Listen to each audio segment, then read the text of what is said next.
Are we here? Are we here? I think we're here. Let me know if you guys can see me. Apparently, it's supposed to start.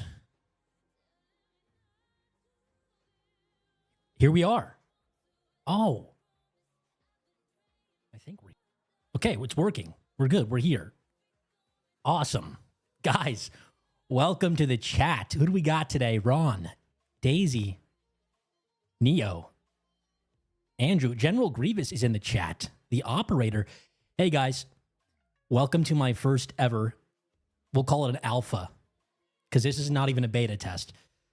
And we're all alphas here. Let's be honest, right? Welcome to my first ever stream on this channel. Today, we're going to talk about the Acolyte. And, oh boy. Oh boy. We just watched the finale. Well, I did at least. Type 1 in the chat if you actually watched the finale, because, oh, we got a lot of notes, got a lot of things to talk about. And yeah, I'm just going to say right off the top, definitely not the most boring episode of the season, but definitely a letdown. And there's some weird choices, per usual, going on in this episode, including, did you guys catch that? Darth Plagueis creeping behind a rock, looking like Squidward from Infinity War, mind me? Yeah, Plagueis was just creeping on the unknown planet, watching it all from the shadows. Like literally, the Sith are in the shadows for thousands of years. I think Plagueis has been sitting in that cave for 1,000 years. Because what was he doing in that shot? I mean, was it cool to see Plagueis live action?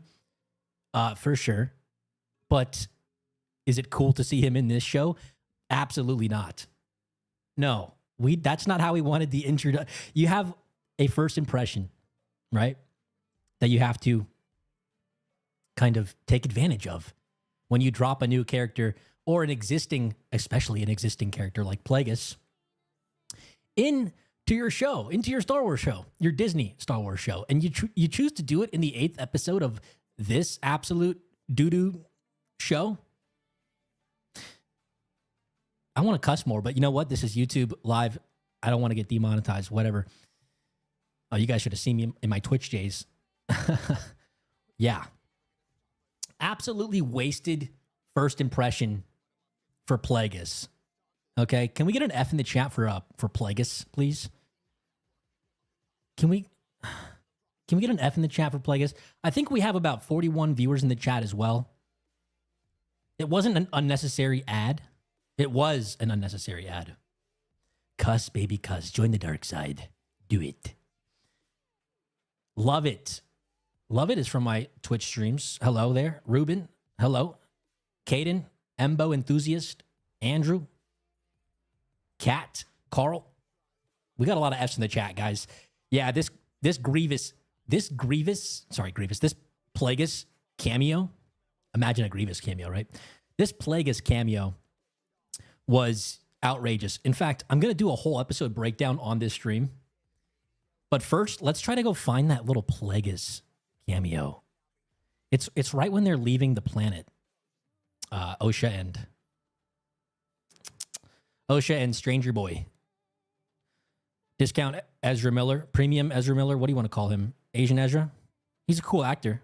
This guy right here. Okay, so if we go forward a little bit, I'll try and play some of the clips as well. But I don't want the stream to go down. A lot of my videos have been getting shut down when I upload them because I show a clip for like 7.5 seconds. So I'm trying to be careful. But we do see this little cave shot. He's watching from the shadows here. Oh, there he is. Look at that. There he is. That Plagueis? It looks like his visage, his appearance in the shadows there. It's got to be him. And they took it literally. The Sith was literally hiding in the shadows. But yeah, that's Darth Balls. That's Darth Ballsack right there. We can't call him Plagueis, right? Because this is Disney Star Wars. It's fan fiction Star Wars. But yeah, that's Darth Ballsackius right there. Anyways, chat, what do you guys think of the episode as a whole? I don't have polls up right now because I don't have moderators and I don't want to fumble around doing it. So we're going to do like in chat spams. Let's give the episode a rating right now in the chat out of 10. I'm going to put mine in the chat. Out of 10. You know what? There was enough action in this episode for me to just turn my brain off a little bit. So I'm giving it a 2 out of 10. 2. Be careful playing clips. Yeah, we don't want to play too much of the episode because then we'll get shot down by the YouTube copyright overlords. You haven't watched a single episode. Carl, well, I'm going to break down the plot of this whole episode in a moment here. We're going to like skip through the Disney Plus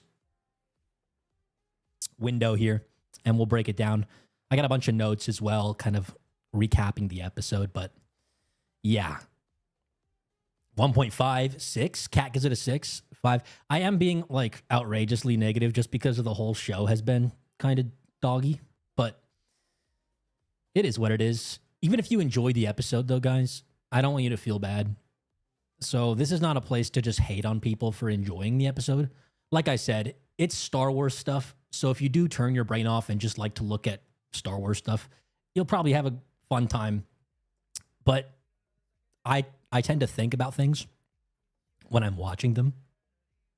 And so, yeah, I come out with a different perspective than somebody who is just mindlessly watching. It's the first time we've seen emotions from Osha. She became Emosha. The thing is, having them switch the costumes for this last couple episodes, my brain still has to like go into the swap mode. And I'm like, okay, that's not May, that's Osha. That's not Osha, that's May. That was kind of a little confusing, but hey, at least they grew into being identical twins. They weren't identical when they were born. And you know what's funny? I read this article. Actually, I watched some videos too on this. And Leslie Headland, the showrunner, was saying that she didn't cast the younger actors as identical twins because they were too hard to tell apart.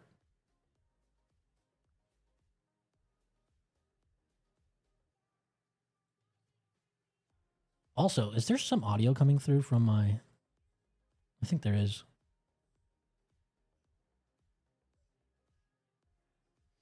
Oh, that's my phone. But yeah, why would you not cast identical twins as the younger characters? Oh, because they're too hard to tell apart. Just put a little marking on them on set, or I don't know. It was weird. It was weird. Is there a plot? Yeah, so let's go through the episode from the beginning. We'll kind of recap events. If you didn't watch it, this will be your way to clue in on the plot. If you did, well, you can comment along with me and kind of let me know what you think. Chat summary. We got a chat summary here. Viewers are expressing their dissatisfaction with the show's plot, writing, and use of Yoda. Some are pointing out plot holes and inconsistencies. Thanks, AI. That was actually a good... A marking like a forehead tattoo? Well, yes, but also they only had them together with that tattoo for like half a scene. So they could have just had them dressed slightly. I think they did have them dressed slightly differently in the episodes, but yeah. I just don't get the point of the cameo at the time they chose to show him. It was, yeah, the Plagueis thing is, it's a member berry, and it's to kind of tease you for a season 2, right? And to be honest, most of us don't want a season 2. Yoda was, the back of Yoda's head was in this episode. Check it out, guys. Wait, where is it? Yoda. Here he was. End of the episode, he appeared, he did. I can't do it, my Yoda, right now. I'm trying not to get... There he is. The back of Yoda's head. That's all they could afford. That's all they could afford. What's up, Omniblast? Welcome to the chat. Guys, if you are members of this channel for live streams, thank you so much. I think I have 5 members, which is awesome. I'll see your chats easier. But also, I have a little emoji for you, a little badge. It's my gas mask. You see this little icon? I used to use that as my YouTube icon, but I figured for this channel, because I used to do gaming, I would change it to my like super suit graphic. But yeah, that's Yoda's head. Can we get an F in the chat for Yoda's head? That's all they could get, guys. F in the chat for Yoda's head. I'm so glad to have 103 people in my chat. This is awesome. Never expected even 5 people to come in here. If you've been watching my videos on this channel and liking and commenting, that's fantastic. So thank you for that. But yeah, we got the back of Yoda's head. We got some lightsaber duels. Well, really one lightsaber duel between Sol and Qimir, the rematch. F for Yoda. You sensed like 10 of our fellow Jedi die these past couple hours. That wasn't a Sith, right? Yoda's like, so what's going on with this Sith Lord? Because I sensed it all and you're a liar. Because he would be able to read right through her, right? Wouldn't Yoda be able to just instantly pick up on the deaths of the Jedi and be the fact that it wasn't Sol? I feel like he's powerful enough to kind of notice that. We got a new Starkolite in the chat. Race to the Bottom 2. The sequel to Race to the Bottom. Welcome to the Starkolites. I don't know if that's going to stick as a name, but I figured my most popular videos outside of some of my movie reviews are Acolyte reviews. So I just, on a whim, I named my members Starkolites. Welcome to the Starkolites. You are a Starkolite. Jedi Master Piccolo can't stand against Yoda's mind reading. Yeah, Picklehead. These guys can't justify their money laundering anymore. Yeah, guys, where did the budget go? Because I've been watching House of the Dragon. All right? And House of the Dragon is dragging their budget like a giant sack all over the screen. And the the Acolyte, is just throwing money out the window, vacuuming that off the screen. I'm not sure. 12 Jedi died. I mean, there was like 6 in the forest. Then we got Sol, Jackie, Yord. Yord counts as 5 Jedi. Top tier character. Best character in the show. You know why Yord's the best character in the show? Because he's the only one that wasn't randomly OP. And he was the only one that was super consistent. So Yord, best character. Can we get a W in the chat for Yord, guys? I feel bad. He should have been main character. Not gonna lie. W in the chat for Yord. I'm a Yord stan. I'm part of the Yord horde. Sarcastically or not. Dude was jacked too. I think they got him on the show just so they could show his bicep. Speaking of biceps, Darth Bicep does a lot of disappearing in this episode. He disappears randomly whenever he needs to. He even like whispers in Osha's ear. He's like, I don't know what he says, but he whispers in his ear. Like he says, like, are you sure about that or something? And he just like disappears behind her. I'm not sure what's going on. W for Killman Yord. Are we calling him the Killmonger of this show? Yord was consistently and incredibly stupid the entire time. Exactly. A totally clueless dipshit in the show and in real life. Anakin destroyed the Death Star, guys. He rewrote history. W buff Jedi. The Jedi running around in the forest, like lost, like a dog, like dogs, was laughable. My question is, why not just do a Return of the Sith show? Why do the whole murder mystery stuff? Well, the Return of the Sith was basically beginning at Phantom Menace, right? Unless you're talking about young Palpatine show, which we do not want them to touch, right? Darth Bicep was pulling his best Batman impression. Yeah, he was dropping down from the shadows like a regular Bruce Wayne. Oh my. I'm trying to keep up with all your chats, guys, okay? I'm trying to read as many chats as I can. Now, won't beg for money here, but I will say super chats will get read first. And I'll give you a kiss. A digital kiss. They literally said this show was Frozen meets Kill Bill. How was it either of those? Yeah, they also compared this show to Fight Club. Can you believe that? The showrunners compared the show to Fight Club at one point. Is that because you think Fight Club's a good movie? Because other than that, they didn't have an imaginary friend. I guess the one person in the same one soul and two bodies was, kind of the relationship that was in Fight Club. But not really, because they both existed in physical form, like for real. And they kind of were different characters. Actually, no, they were the same boring MF. I know, right? How is it Fight Club? We don't know. It's anything that they say. They also said it was like Breaking Bad. So can we tally up what this show was supposed to be? Breaking Bad, Kill Bill, Frozen, and Fight Club. What?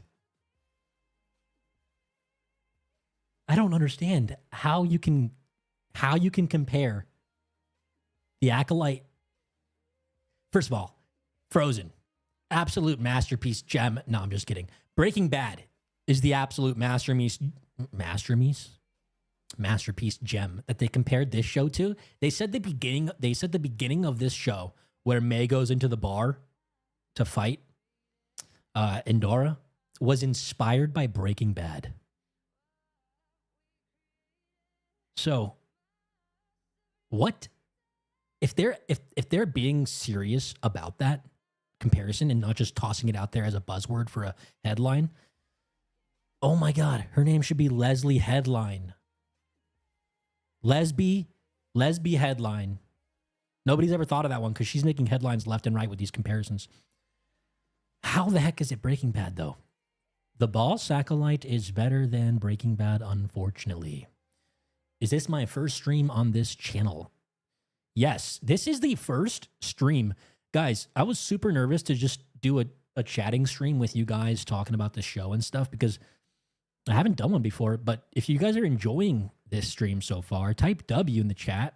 And maybe I'll try to do a stream every Thursday or every Friday or something.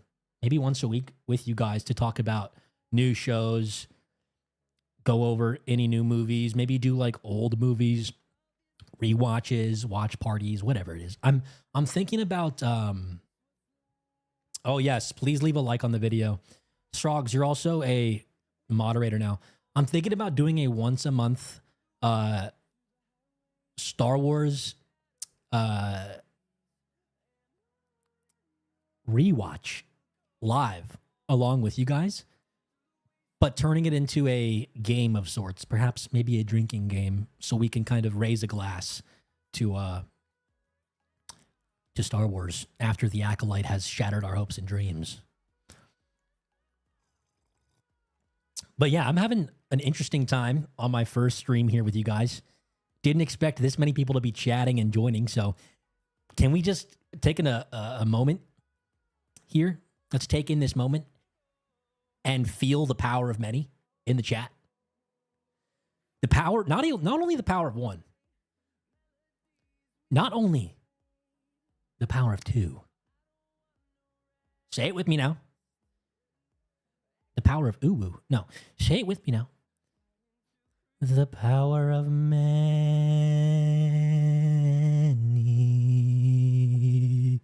You guys hear that frequency I reached? Don't say it, Matthew. No. How dare you, Matthew? The power of many. In my chat. Not in Star Wars. The power of many in my chat. I'm drinking green milk from the titty monster in Last Jedi. I squeezed it myself. The power of many was the hate we made along the way. Good. Good, Caden.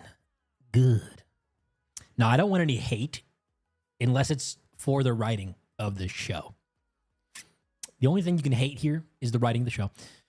But yeah, everyone count off. Embo enthusiast, the power of many shrugs. Thank you. Okay, guys, should we get into like the recap of the episode? Go to the beginning here. I'm not sure where the preview ends. Okay, so we're on the planet of nothing. This is our unknown planet. You guys remember in the first time they showed us this planet, and it was like dramatic shot, and then it was a title card, and it was like the unknown planet. I was like, okay, great. We already knew this was unknown because we don't know what it is. Now we're told it's unknown. Anyways, we're on the unknown Plagueis planet. Apparently, this is where Plagueis hibernates in a cave like a bear. Okay? Like a bear. But yeah, here's where the episode begins. I'm going to bring up my notes as well. Over here. If you see me looking over to the right, it's my notes. So, in the beginning of this episode, we get the member berries flashing on screen per usual. Fake Lucasfilm logo. We have Osha here cosplaying as Darth Underbite. Okay. The helmet looks trashed. Is that a super chat? Hey, Dash and Rick, thank you for the super chat. My first ever super chat on the channel goes to Dash and Rick. I hope I'm saying that dog breed right. The stages of Disney Star Wars grief: bargaining, anger, depression, and denial. This is not canon. I am accepting, anticipating, and loving the reviews. Rick, Slick Rick, I love the doggy on your profile picture. 10 out of 10. Hey guys, that's a big moment for me here on this stream. First ever soups. And I will be reading all soups immediately when they come in because I gotta give back to you guys in some way. I mean, I guess I give you guys content already, but that's not enough. I gotta serve my community, especially when they're showing me love. But I also will read normal chats when I can. But for now, we'll be definitely breaking down the episode kind of frame by frame here and giving you guys the whole spoiler review recap, especially if you didn't watch the show. This can be your way into the plot. W super chat though. Let's go. Okay, so we have cosplayer Osha here, and look at the helmet. It looks like a Lego character, mind you. Okay, already looks way too funny. They need to resize, get her a new helmet. They probably will though. Once we get to the end of this episode, we'll find out what her destiny is. The power of soup says, let's ride. Interesting. So what's going on in this scene is very, very unclear per usual. She put on the helmet last episode and she began to breathe obnoxiously, like a Vader reference. She was like, you know, she was doing the whole thing. Thank you, Brian Jones, for the soups, $1.99. She was doing the thing, and then she gets like a force possession vision of sorts that starts to freak her out. And she like sees the future. She sees her sister or herself, I forget who she sees, holding a lightsaber. And this gives her the clue to where May is going to be because the plot needed Qimir and her to know exactly where May is going to be and Sol.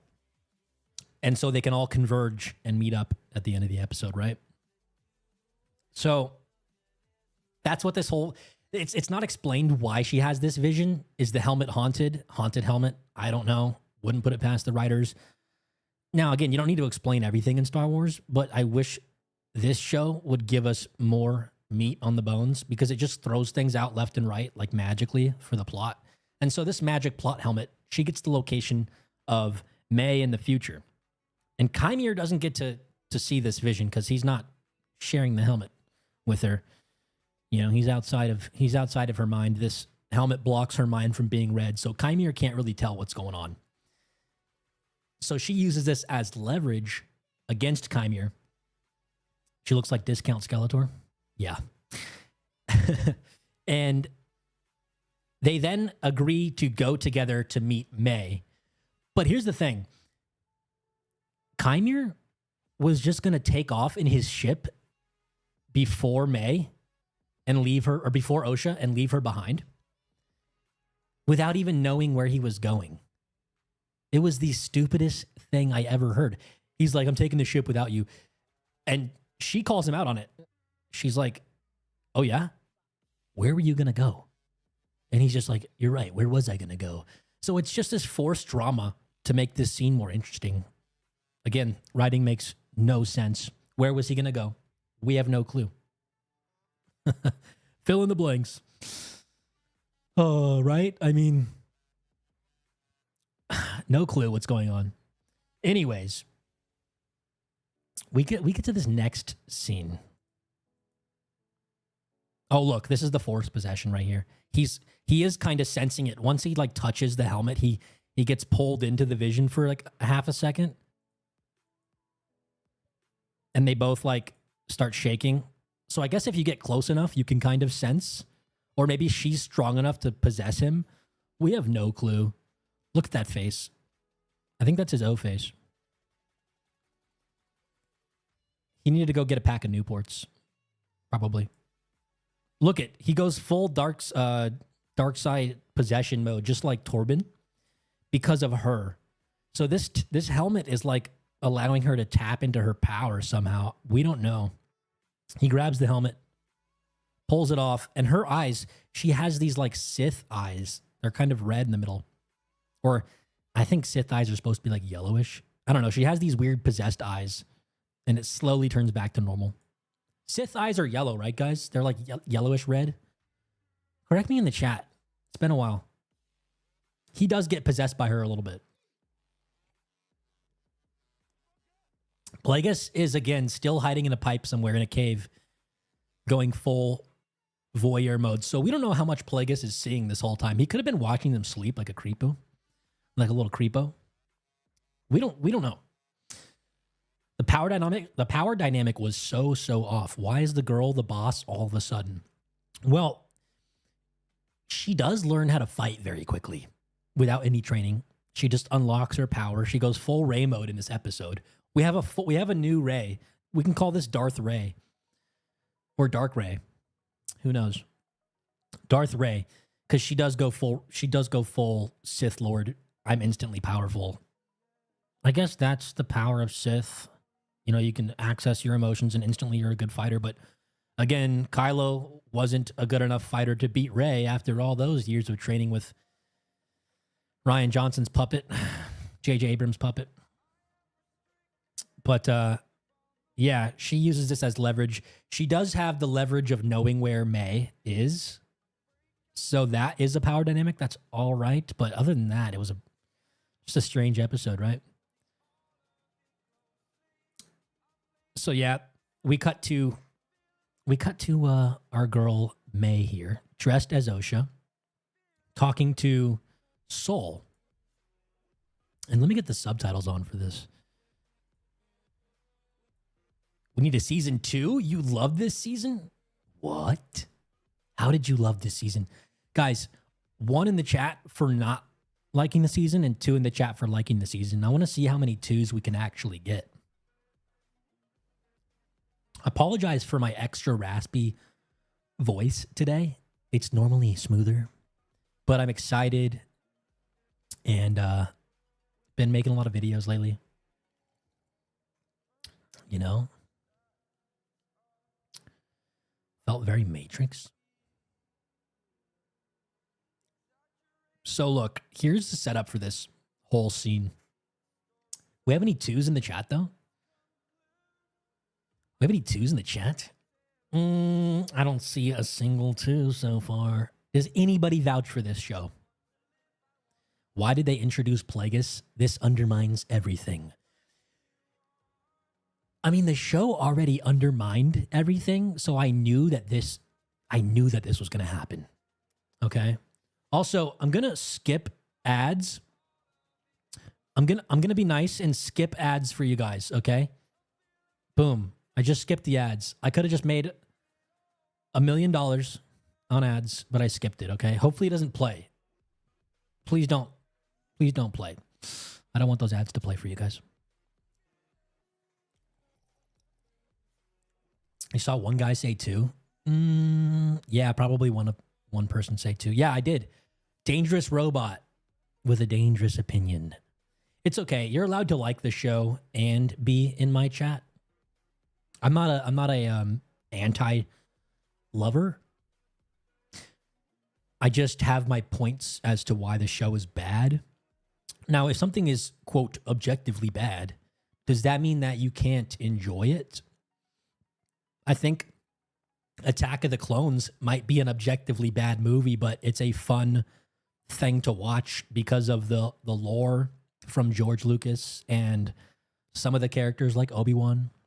And we get to meet Jango, right? So, and Christopher Lee as Dooku, always a great guy to watch on screen. Dude, please, I didn't want to. Oh, Robot, it was an accidental too, huh? I found your channel last Friday looking for Acolyte reviews, and they carried me through some 12-hour shifts. Let's go, man. I'm going to drop my review video probably tomorrow or the next day. I'm trying to get my House of the Dragon review out as well, but I keep getting copyright issues with House of the Dragon. Scrolling through the chat here. A lot of chats. Good stuff. More than one said 2, only because the commentary is more entertaining. I love a good shit show. It's like a train wreck, right? Anyways, back to the scene, guys. So, River Snow, welcome to the chat. This is May, and she's obviously trapped by Soul, who is so blind and dumb, he leaves the... I guess, what do we call it? We'll call it the meta droid. It's the pip droid. But this droid is so meta, it could unlock any door, any handcuff in the galaxy, right? And so conveniently, it's right there on her hip next to the handcuff. So you know what's going to happen, right? You know what's going to happen. She's going to reach slowly for the meta droid. Okay? And mind you, I think she has a stomach strap as well. And I don't know if she has leg straps. I can't see her legs. But basically in this scene, she has no leg straps. So she could be kicking around. I don't know. This is the worst interrogation bed or prisoner bed ever. He could be sensing her intentions if he was an actual Jedi. But he's not. He's a cosplayer. So he can't sense that she's going for an escape and that she's deceiving him. And he says, you started that fire. And he keeps repeating these things we've already heard here. Like, we get it, bro. We get it. You locked everyone in. He's just spitting facts because, as we saw last episode, he literally we all witnessed her do exactly what he's saying she did. So he's correct. But again, Captain Obvious here, right? And we're supposed to learn something that we got left on a cliffhanger with 2 episodes back. He said, we're going to talk. And so when he says we're going to talk, he kind of just recaps the previous episode. And then she goes back and forth with him. And again, they're just talking about what happened in the last episode. Things we already know. Except for he finally tells her that they're not twins. So she gets this little scoop, this little piece of information, if you will. And suspenseful music plays, and she escapes. How does she escape? Oh, yes. She tases him. I want to get the freeze frames perfect. She tases him. See this?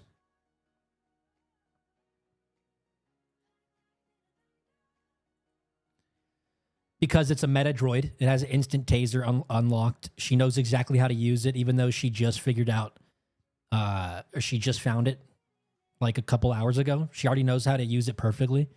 I don't know. I feel like that pip droid scene made no sense. You know what I mean?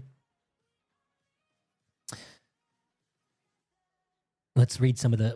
We're gonna read some of the chats between each scene breakdown. The only thing we learned from Osha and May is that they had a traumatic event in their childhood. Yeah, facts. Please tell me, who is the protagonist? The protagonist is nobody. There is not. There's nobody that we're rooting for in this show outside of maybe Soul. I think last episode, Soul tries to become the protagonist, but he gets such character damage from the writing. And also, he ends up becoming like the scapegoat and getting canceled by the Jedi, by Vernestra in this episode. And so we're kind of like, yeah, we're kind of left wondering, who the hell are we rooting for on this show? Because it sure as hell ain't May after what she's done. It sure as hell ain't Osha after how her character flip-flopped around like a fish out of water. And it sure as hell wasn't Yord. He dead. So yeah, the pip droid can tase. Yes. Make sure you guys leave a like on the stream. W. Yeah, leave a like, guys. Pew, spam that shit. Well, you can only do it once, but, you know, boink, give it a boink. She runs away. And we cut back to, look at him. He's going full Olympic sprinter here, chasing after it. Of course, he doesn't use the Force to take her down. I don't know why. We cut away to her getting into an escape ship. There's like a little mini escape pod ship. And it lets her get away. And then we get the Ball Acolyte title card here. Do we have to root for anyone? No, you don't have to root for anybody. But if you're gonna tell a story that isn't well crafted, you at least still want to have a character to root for. Like my example would be, and people will argue with me about this, but after watching for a while, over and over again for the past, I don't know, 15 years, the Pirates of the Caribbean sequels, especially as they go on and on and on, the only redeemable quality about those, about the writing of those movies becomes Jack Sparrow and rooting for him to get out of whatever wacky Looney Tunes scenario he's in. And even some of the side characters like Will Turner and Bootstrap Bill and Barbosa, you know, making his return in some of the later movies. And so even though the writing's bad, you can sit through those and be like, all right, you know, all right, I'm gonna root for these characters. But if you're gonna have a bad show and bad characters, it's kind of tough. You change your mind, you're rooting for Basil. Facts. Basil actually best character. So why can no one use the Force to pull people? Well, apparently in lore, and correct me if I'm wrong, there is something about not being able to use the Force as well as you can on living beings, as you can on inanimate objects. But also throughout the shows and even some of the movies, people get Force pushed. And so I'm not sure when that rule applies. I think it's just whenever the writers need it to apply. So yeah, it's a flaw within the writing of Star Wars. And it can be worked around if you're a smart writer, you know? And yes, Basil sabotaging. We're going to talk about that. This is not anything like Jack Sparrow and the gang, though. Exactly.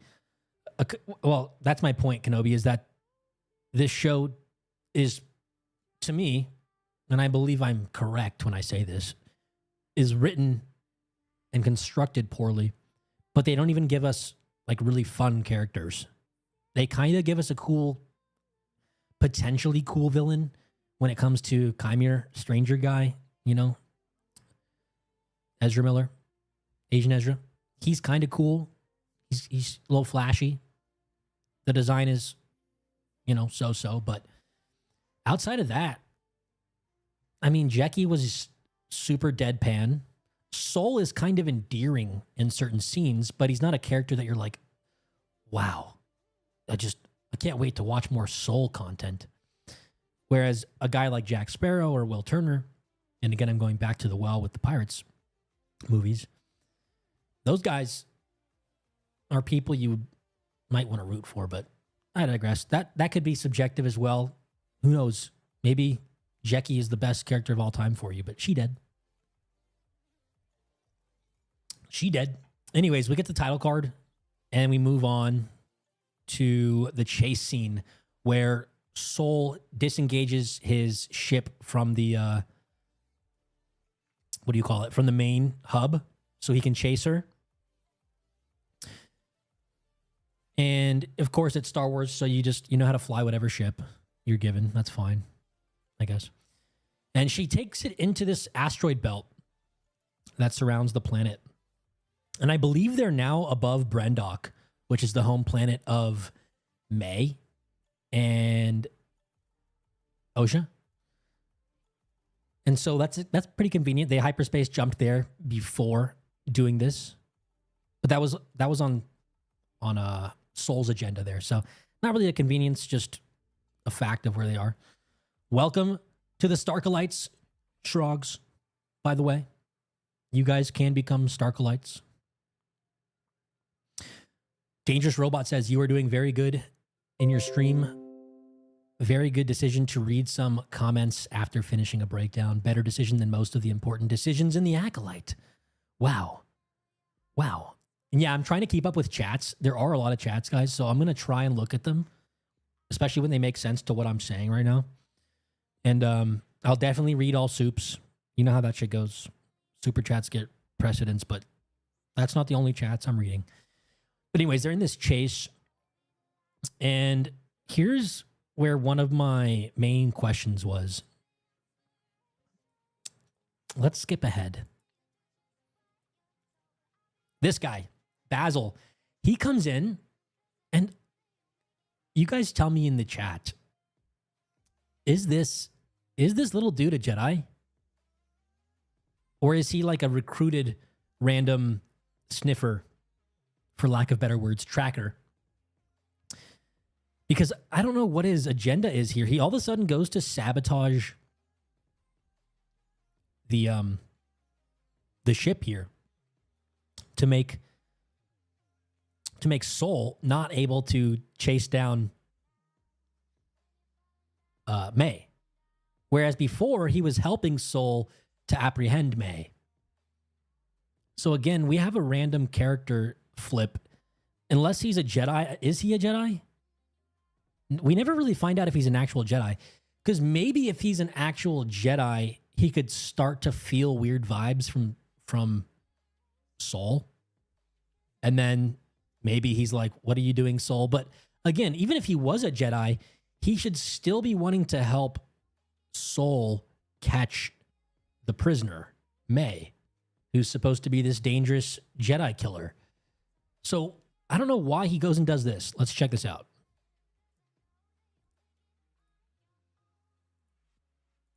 Where is the shot? Right here. So he goes into this little control panel, and I guess he just knows how to turn a ship off with like a couple wires. I guess that's Star Wars. That's how that goes, right? Usually. That's fine, I guess. We'll look past that. But he turns the ship off, or at least damages the ship enough for it to like spiral out of control, I believe.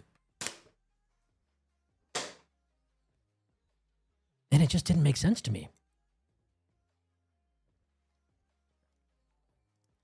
Do not fill in the blanks. He is what he is. Yeah. I mean, That's what this show is, guys. This show is a lot of you filling in the blanks for the writers. Sniffers aren't as in demand as they used to be in the Jedi line of work. He is a he's a Riri rodent. He's an example of undefined character. Just like the unknown planet. I think he's an unknown planet. Oh, he's Plagueis' first apprentice. The dark side of the sniff. Makes sense. Great stream today. Loving it. Please continue. Oh, we're continuing. We're only like 20% into breaking down the episode. It's getting hot in here. But yeah, he snaps these cables, guys. Okay? And this causes Soul to like lose control of the ship. And he like crashes down into... I think he crashes down into May. Is that what he does? It's a confusing little sequence here. I only watched it once. Crashes down into May.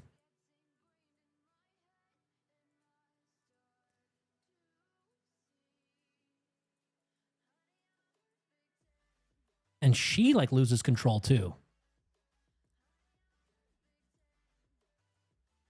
Let me see. Try not to get copyrighted. How the heck did May's ship go down?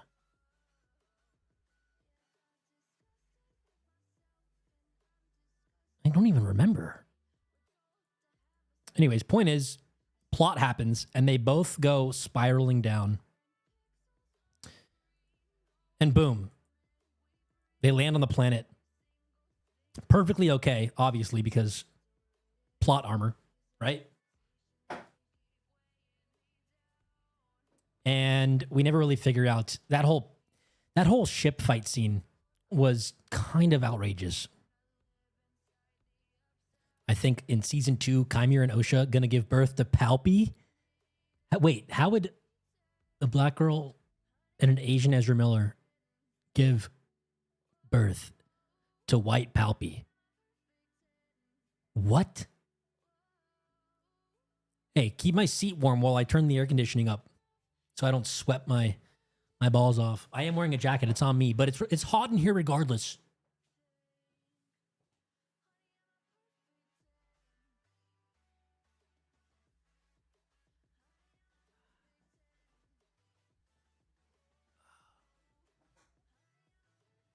I don't know, but that was the most confusing spaceship battle that I've ever seen in Star Wars.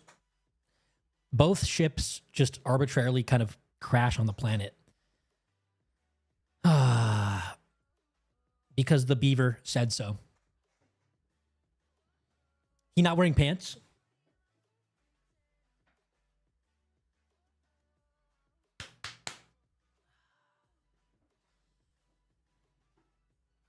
I got pants on. Chill, chill. Yeah, we cut to Coruscant now, and we have MVP of the episode, Sir Mog, Padawan Mog here. What an absolute guy. And this is where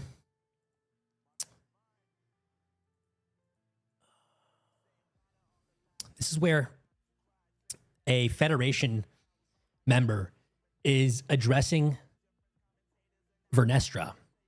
It's this dude. It's a Senate Federation inspector, and he's like trying to call for an inspection on the Jedi. And so basically he's like, I think a bunch of Jedi died. And you're trying to hide something from us. And she's like, no, I'm not. No, I'm not. And she kind of brushes him off. And he comments on her hyperspace issue. She has little tummy aches when she goes into hyperspace. So, yeah, Lady Shrek is back talking to the Senate Master. And let's see what he says.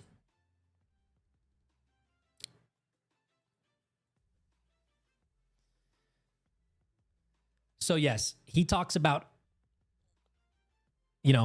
this Dark Jedi or Sith Lord or whoever's killing all these Jedi, he goes, why isn't this, not going to be a larger threat? And she goes, I have it under control. You don't need to know. And she just shuts him down. She just repeats this line over and over again. She's like, I am very close to apprehending the subject.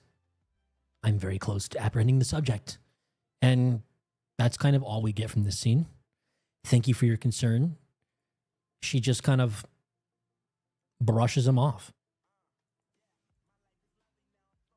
He then goes on to insult the Jedi, and he references, he makes a reference to the future with Anakin, basically. I think the Jedi are a massive system of unchecked power posing as a religion. And he talks about how this is going to be, the downfall of the Jedi. They're going to create somebody who is uncontrollable, all powerful, and they are delusional. And he says, you are too emotional. All the Jedi are too emotional. Well, we don't get much emotion from any of the Jedi outside of Sol and Torben. I feel like Torben was a crybaby and Sol is a bigger crybaby, I guess. I don't know. These lines just read as references to other Star Wars projects. And he says it right here. But it's only a matter of time before one of you snaps. There we go. Apparently everybody in this universe just likes to reference Anakin in the future. And it makes, it makes very little sense. You could justify it by saying maybe he's referring to whoever's doing the killings. But again, they're not really blaming that on a Jedi yet. She doesn't really give him any information as to who it is. Obviously, we kind of know that Qimir was her Padawan at one point because of the whiplash on his back, and she has the whip lightsaber. By the way, she never uses the whip lightsaber again in the show. She never gets to use it again outside of killing that one bug.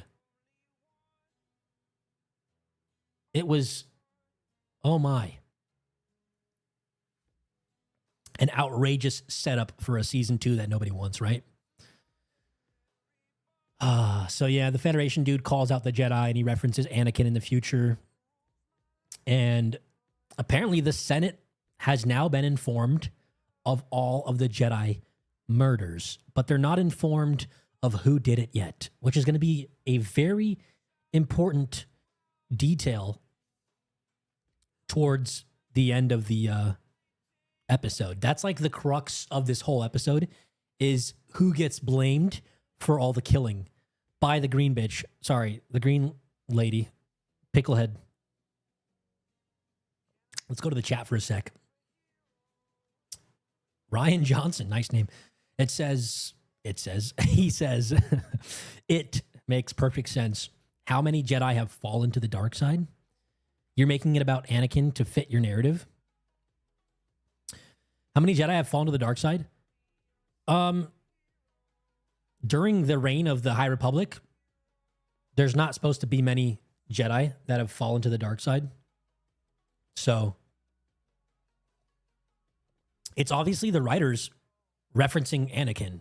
That's pretty easy to see. I'm not even going to try to argue on that. But you can see it in a different perspective if you want. That's fine. What a waste of money on Light Whip. Yeah, I guess. It was a cool detail, but even though I think Light Whips are personally stupid, they could have made it a bigger part of the show. Like if you're going to bring a Light Whip in, just go full on with it. Let's have a fight scene with it. But I'm pretty sure that would be way too hard for them to do in this measly 180 million new dollars. Sorry. I'm reading chats at the same time as I'm trying to speak. Odell, man, I love this show. I can't wait for the new fresh ideas in the Acolyte Season 2. Look, I think Acolyte Season 2 could be better than the first one. You haters so impatient, you have a short reel mentality? Or never read a no, I like the setup? I'm not sure what you meant at the end there, But Odell, I called you Odell. Probably pronounced it wrong the first time, but Odell.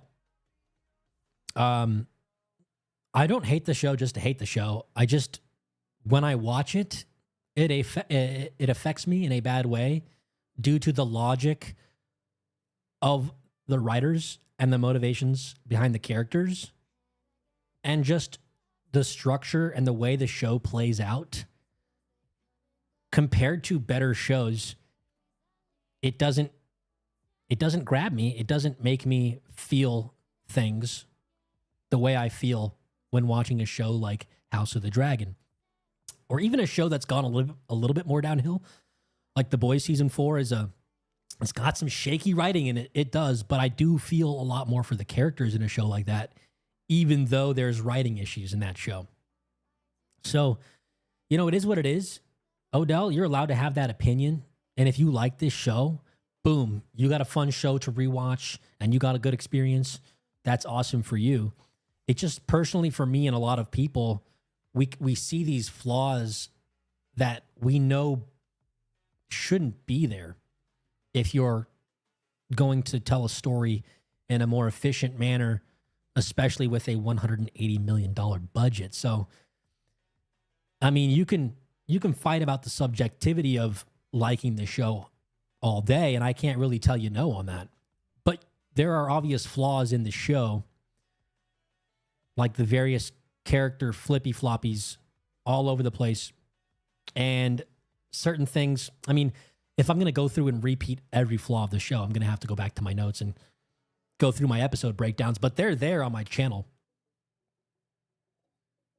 They're there on my channel where I point out like every actual flaw. But that's not what I'm here for. I'm here to break down this episode specifically.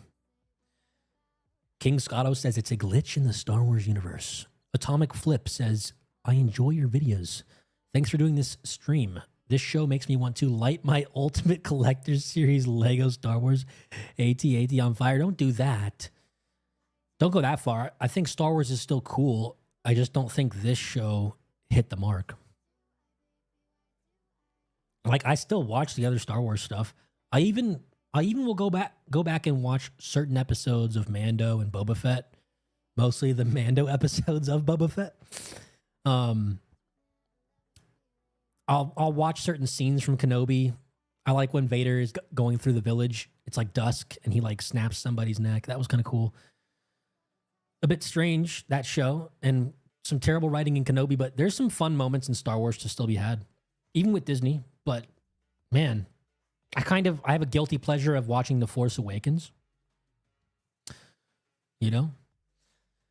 So I'm not totally a hater.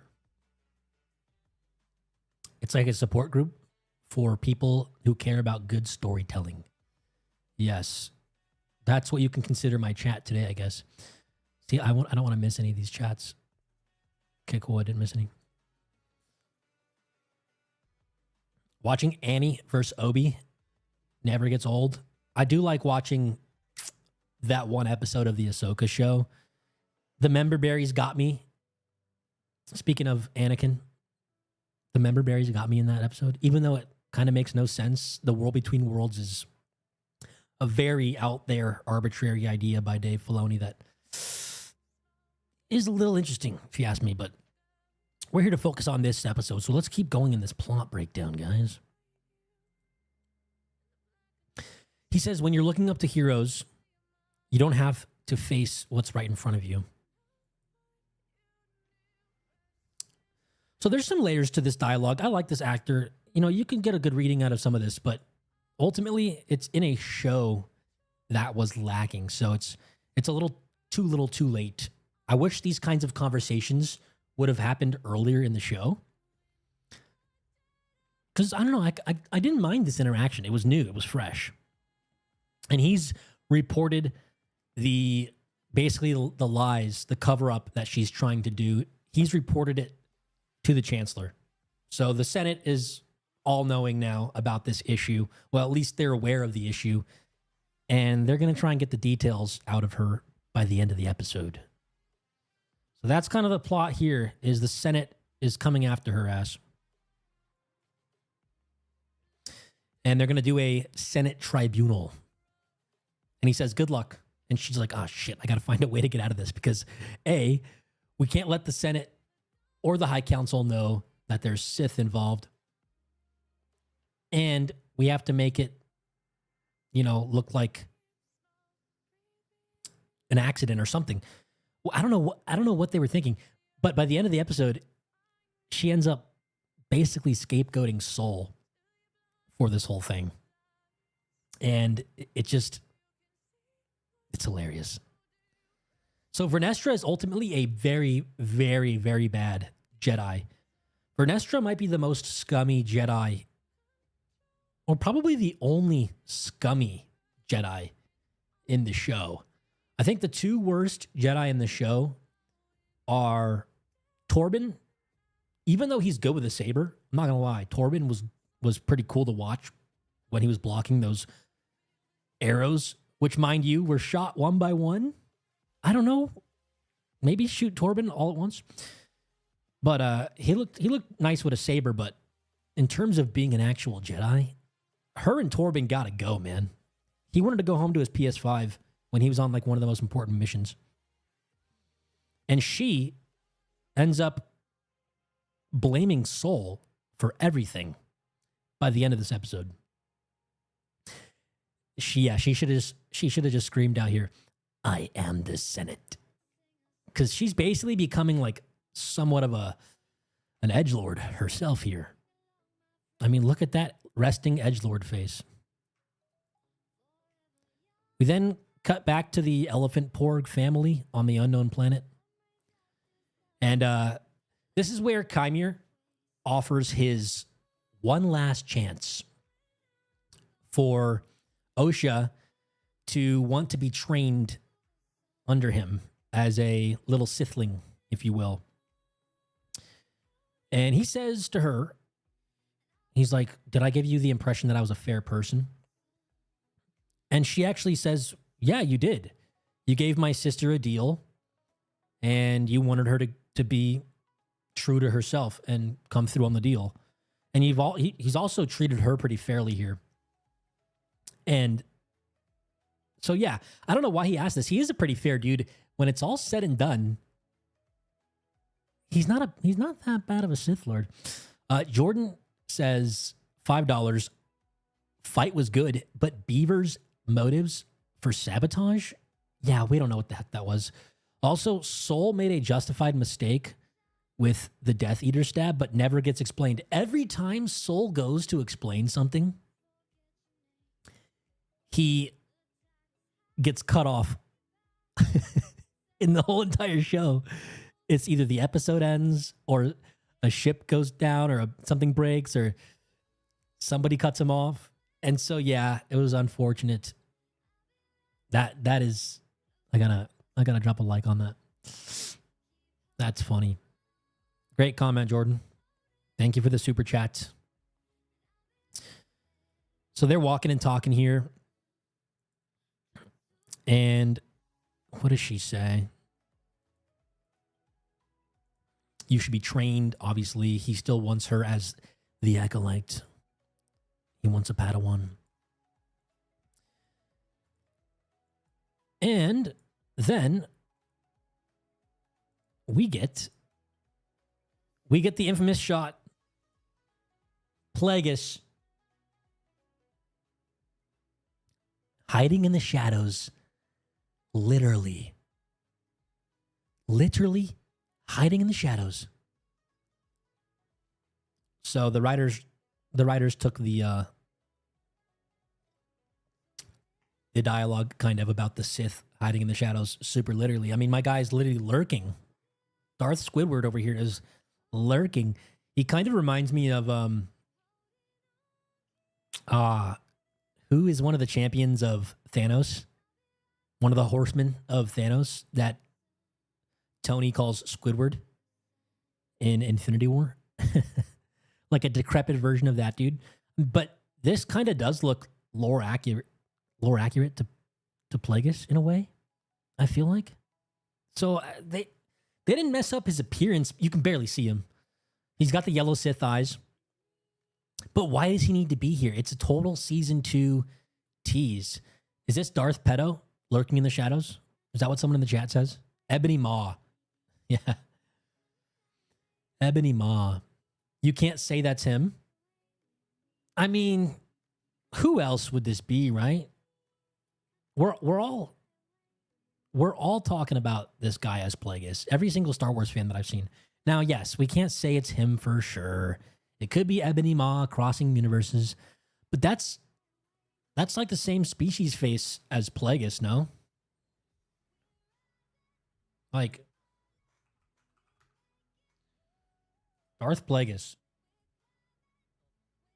Right here. I mean, look at this. Look at this. That's pretty similar.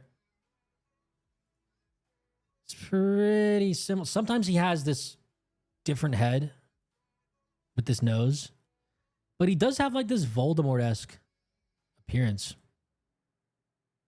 in different artworks. I don't know. It could be not him. But Leslie also said, the showrunner also said that she wanted to bring Plagueis in for the second season. So, I don't know. Do the math, right? Do the math. And he's supposed to be around at this time period in the shadows. And he's literally here in the shadows. I think it's actually Darth Basil. You're correct. The whole Sith fairness idea immediately makes me think of Vader in ESB when Lando expresses concern about the deal getting worse. Darth Vader says, perhaps you think you're being treated unfairly.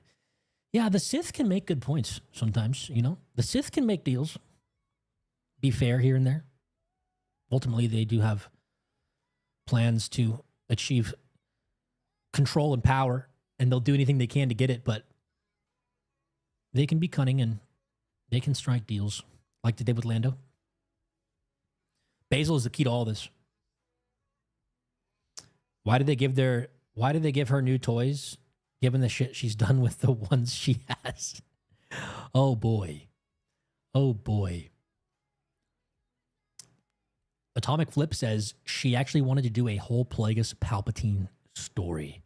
Well, she might get her wish if she does season 2.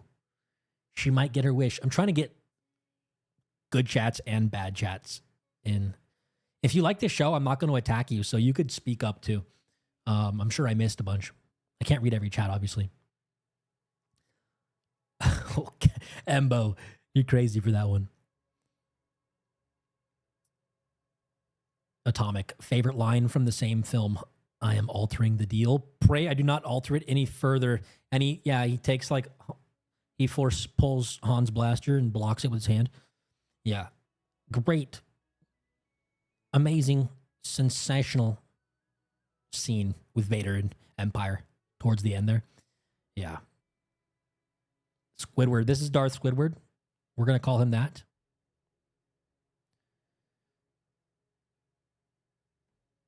The whole scene with Soul killing the mother is so brain dead.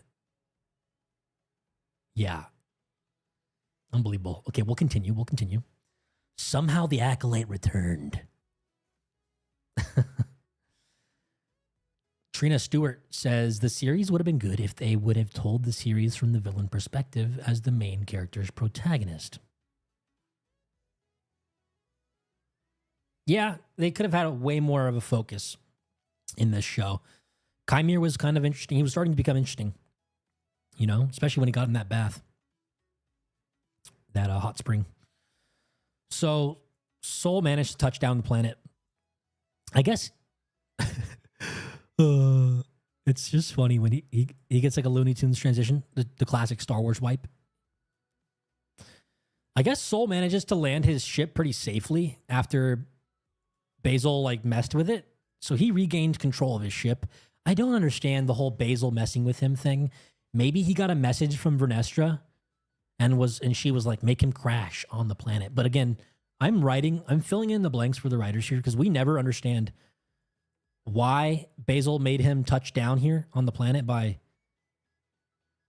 cutting the wires, and seemingly his ship seems fine. So he's not the one who crash landed. It was only May. He then senses, he reaches out with the Force, and he senses where May went. And we cut back to Basil here. He keeps sniffing. And Vernestra gets a little message here from somebody who says, "This is highly unorthodox, but I shall see what I can do." I don't know who this is. It sounds like a dark side person on the comms. I don't know. I don't think we find out who's talking in this comms. But that's not important. What is important is Mog makes an epic comeback and tells, well, Mog doesn't really do anything besides give exposition to Picklehead. He tells Picklehead that Sol has turned his comms back on and is now on Brenok. I think maybe Basil was trying to turn the comms back on. And does anybody in the chat know who was on this little private conversation with Vernestra here, with Darth Pickle? I'm calling her Darth now because she turns out to be kind of evil in the end. I don't know. He's doing his Mogist. Haven't been on streams a lot. King Frederick, welcome to the stream. I don't even do streams a lot. I just figured I would do one for this and see if you guys liked it. But he tells her, you know, Sol's touched down on Brenok. He's got his comms open now. And she says, you know, you need to go get some Jedi Knights, and we're going to move on this MF. We're going to take down Sol. But he's like, is this going to be aggressive? And she's like, it's just a precaution. We need a bunch of Jedi Knights. So she's bringing in the troops to Brenok. All hands on deck to Brenok.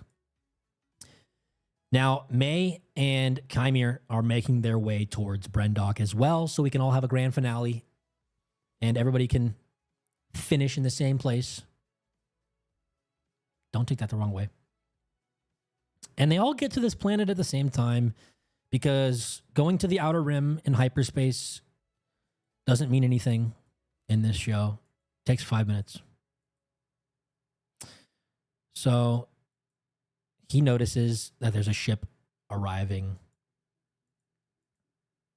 And he starts walking around trying to find May. So he starts screaming out, May. And I got Ray vibe. I got John Boyega callback vibes from this. He's like, May. And I wanted them to insert John Boyega being like, Ray. So he's screaming out for May. And what happens here? Let me see my notes. Oh, yes. This is where it starts getting juicy. He also hears force echoes of the previous events. He can hear the past of May screaming out for her mom as he stabbed the shit cloud. You know, she turned into like a shit cloud. Last episode. And here we get Qimir and Osha arriving at the elevator shaft. And she tells him, you know, we gotta reactivate this elevator unless you want to climb. And then he disappears. He's like gone. I guess he just floated up. What if the camera pans up and he's just floating up? What if this confused me so much? He's like Batman.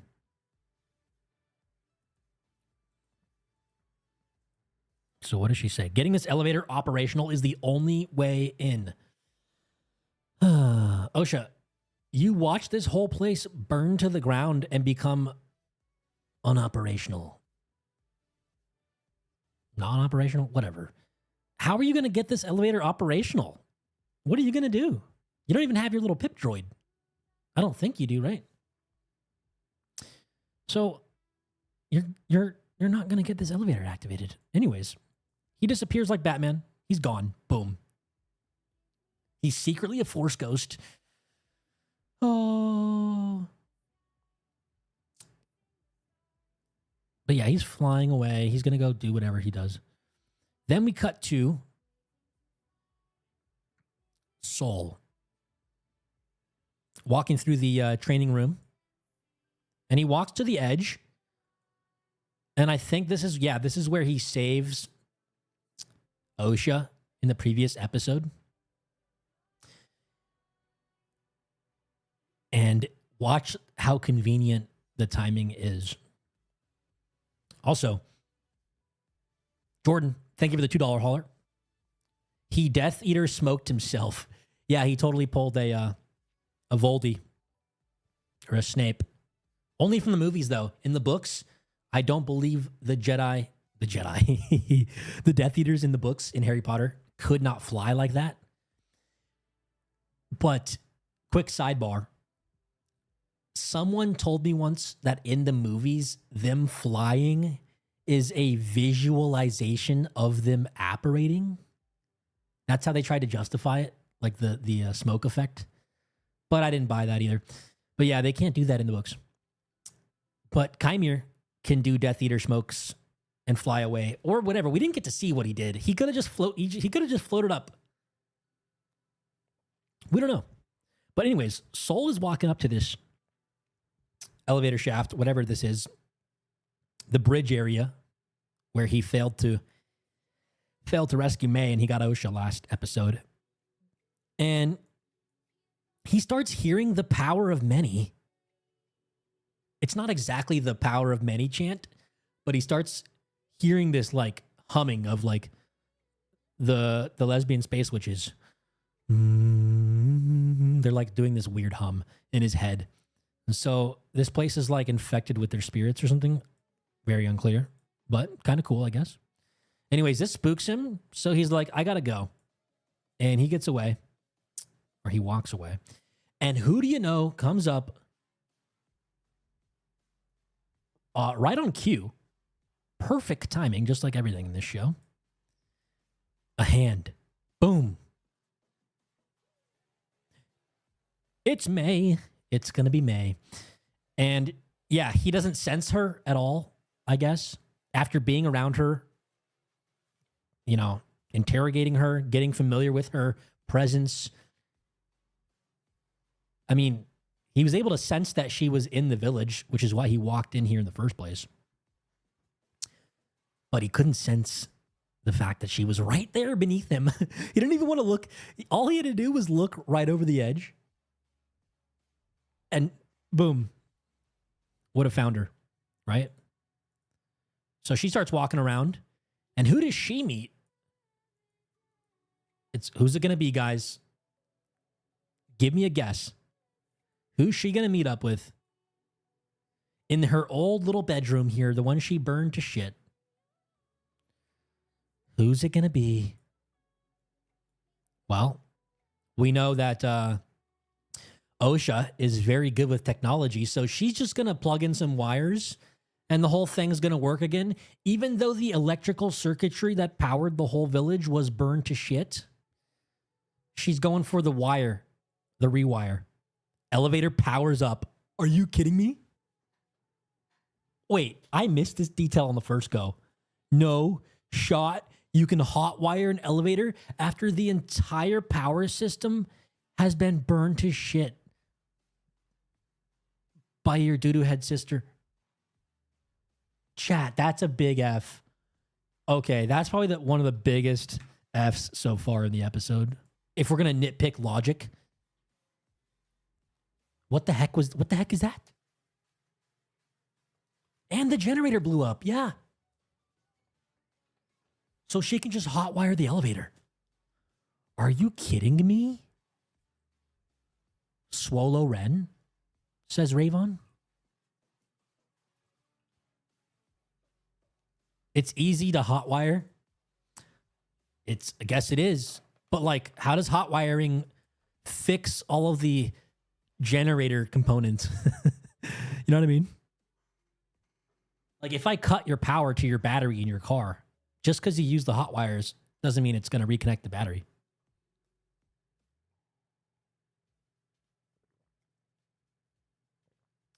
She could have fixed it 16 years ago. She was threading the needle to get the elevator working.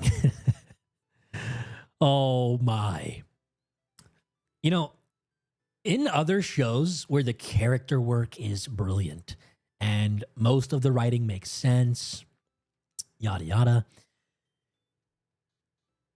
it could, I could give it a break for like little stuff like this, but these little nitpicks, if you will, if you want to call them that, when they start to stack up and then there's bigger problems in the show, you start to notice them and they become like these telltale signs to establish the standard of intelligence in the writing in these kind of shows.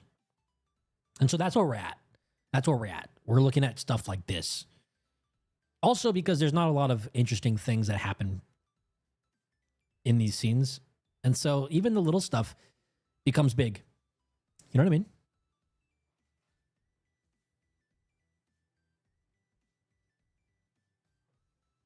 So yeah, she powers up the elevator by hot wiring it.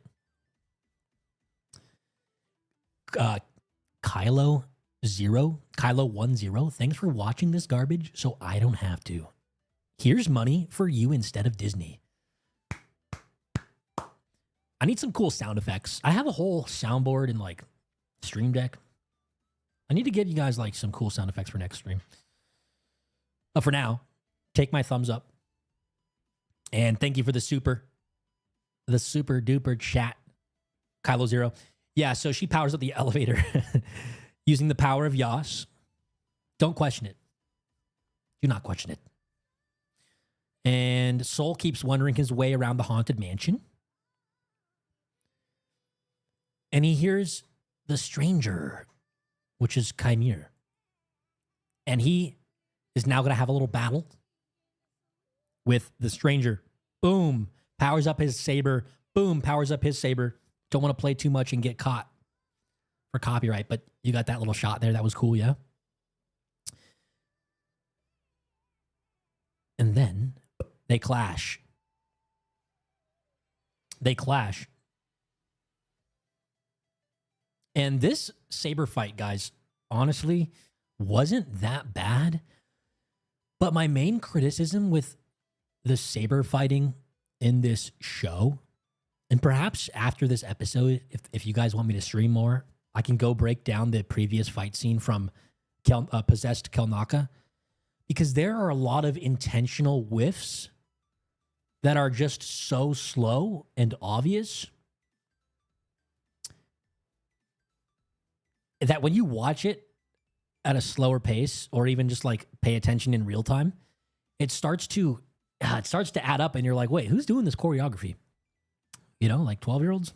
I don't know. I used to swing that shit fast as hell and I would not miss. I used to whack my brothers with a saber when I was younger. I feel like we would saber fight harder than these guys. Jokes aside, though, some of the choreography is cool. I felt like Torben was pretty good with his saber last episode. But yeah, they get into a little scuffle here. Race to the bottom two with a $2. Don't underestimate the power of Punani. Good. Very good. Thank you for that one. Needed a good laugh. The power of Punani, very powerful. So they get into a scuffle. It moves into the courtyard so we can actually see stuff. I like that. They bring it out in the open. And he does like this force jump. Oh yeah, they fall down this like ledge here. See if I can get away with playing this. They fall off this bridge here. This is where the archers were standing, shooting at Torben last episode. I like this shot. It cuts through the metal here. Very, very nifty shot there. There's little gold nuggets in these fight scenes. There are, okay? There are. But they fall down this thing. And look at this. I don't want to get copyrighted for this. It's hilarious. Boom. They're totally on strings here. And it's totally cheesy, but somehow I was smiling during this. Call me Smilo Red. But yeah, he floats down. And he lands. I'm trying to get this perfect. Look at this shot right here. Kind of cool. Would have been more iconic in a better show. Question, who is the Oh, with the red thingy? The red thingy? This is Qimir. He's the stranger. He's the evil guy who wants to train Osha or May or both. It cuts metal, but flesh is indestructible. They all fly now. Apparently, Jedi Master Soul here has learned to kind of force push himself. And so he does this goofy like fly down thing where it's such clear. I've never seen such clear wire work. It would have worked way better if they didn't do it in slow motion, because once you put this in slow motion, it just looks like they're doing wire work. Like, not everything has to be so obvious. And that shot was way too obvious. But anyways, he comes down and he, by the way, let me know if the stream goes down from copyright, because I'm playing a lot here. I know it looks like a little, but YouTube is sensitive. They fly now. They fly now, guys. And Soul says, I will destroy you if I must. Now, he's going to get a big old opportunity to destroy Qimir here in a bit, but because plot, he's not going to do it. He's not going to do it.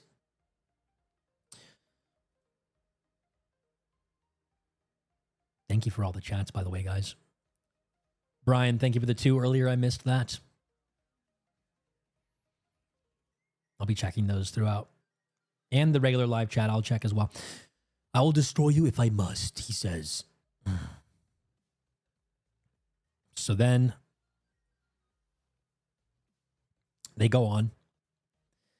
And he says, not if she gets you first. So he knows that he's got potential new Padawan on the way, a.k.a. Osha or May or both of them. It's not clear who he's referencing, but I think he's supposed to be referencing Osha because he's sort of been warping her mind, and he hopes that she'll finally turn to the dark side. Now, one thing I will say about this show that is kind of cool, if you ask me, I like the addition of the double 2-in-1 dagger saber. It's actually a welcome addition to the saber team, the saber lineup.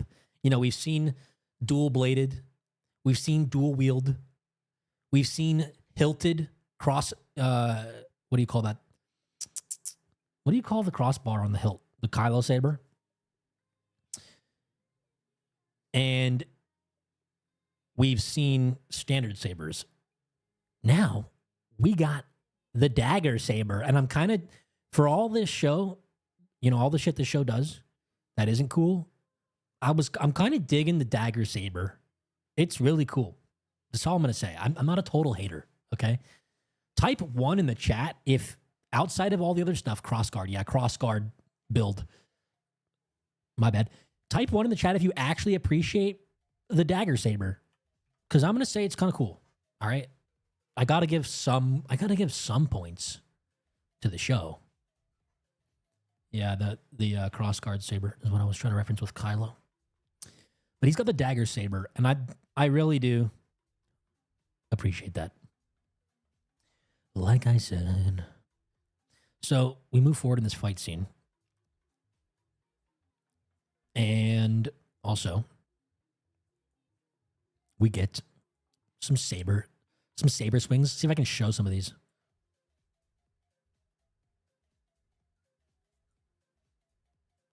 There you go. There's some saber action for you guys. There's also a very disappointing part of this fight scene that involves the helmet, which we're going to come up through here in a second. So, Soul is able to disarm Smilo Ren.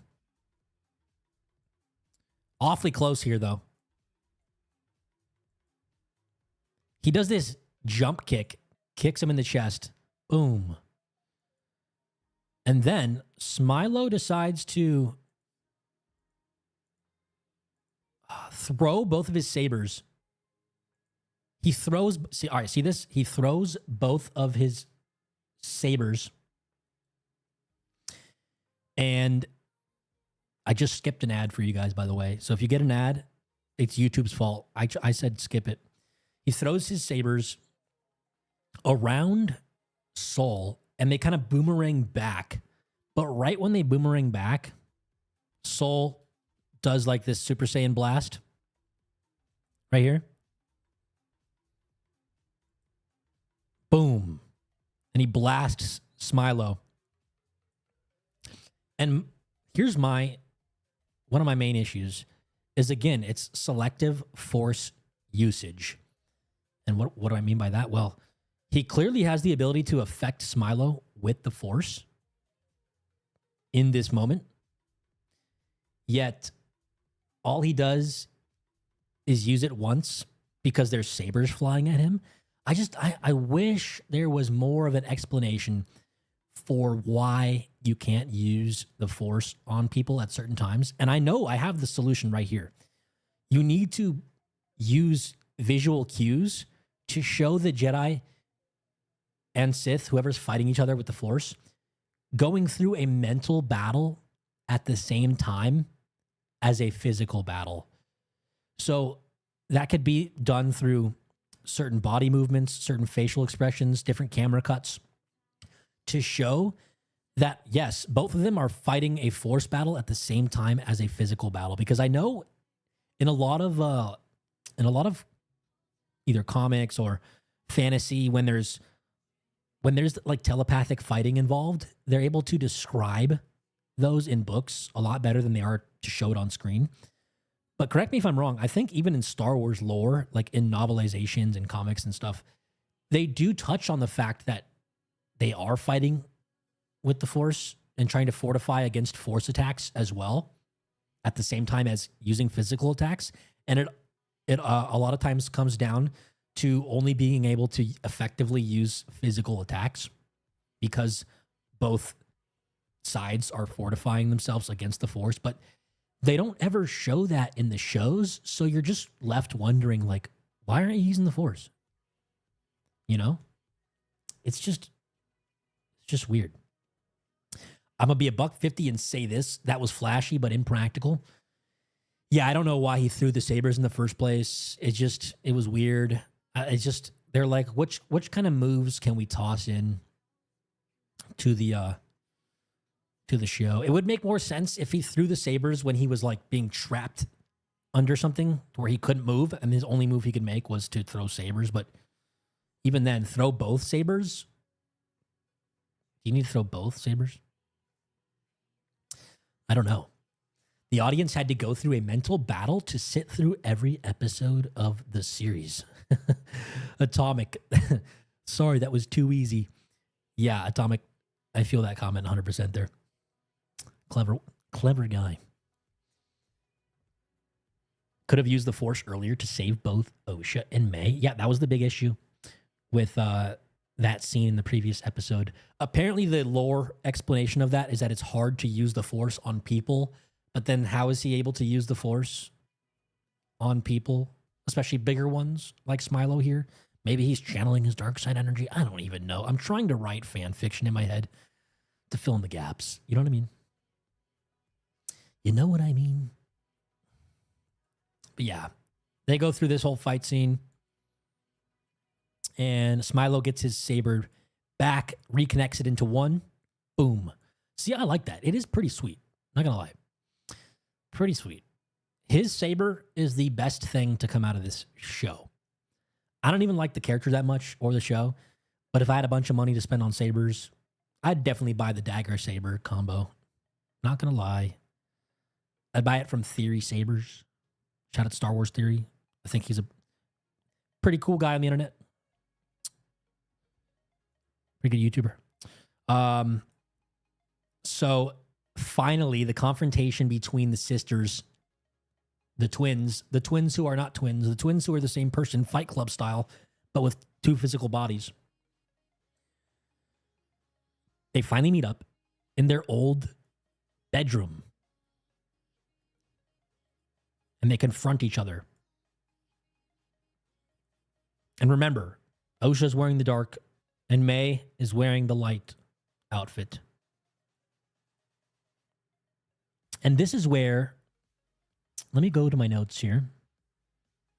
They get into a Matrix Cobra Kai fist fight, guys. All of a sudden, all of a sudden, Osha is insanely good at fighting. Now, there's a couple of cop-out coping mechanisms to explain this.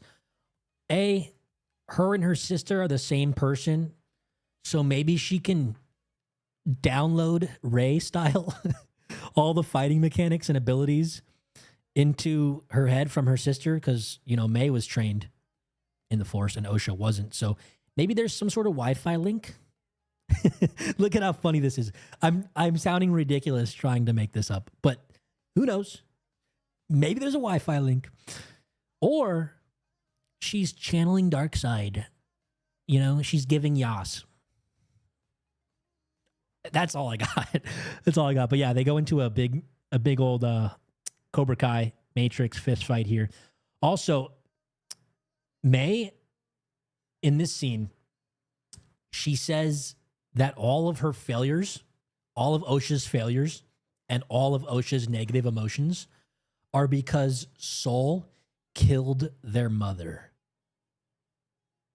And Osha starts to buy into this idea.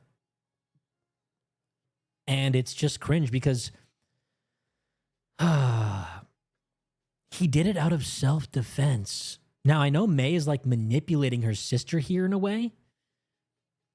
She's not being very honest.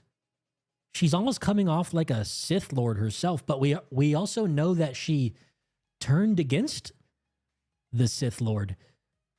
So she's not only against Qimir, but she's against Soul. She just hates everybody. I'm really, my head is hurting when I think about these characters. And so, yeah, that's the whole crux of this conflict here, is that Osha is trying to resist the idea that Soul is responsible for everything by killing the mother, who was going Super Saiyan shit cloud form in the previous episode, potentially trying to kill the Jedi and even kill May. It was very unclear because May was disappearing into the smoke last episode. She looked like she was becoming one with the dark side. It was so unclear. So all Soul could do at that moment was try to save May, who he thought was Osha. He probably would have saved May too, even though he liked Osha better. But he tried to save the kid. And that whole detail is glossed over by May because she just doesn't like Soul, because she still holds on to her childish emotions about the scenario. Again, she's just like a child stuck in a 24-year-old's body. Quattro, thank you for the gifted membership. Much love, my guy. Cheers, cheers. So this show telling me Osha can fight May, who've been trained for years. Yeah, exactly. So let's see if we can get some footage on this fight.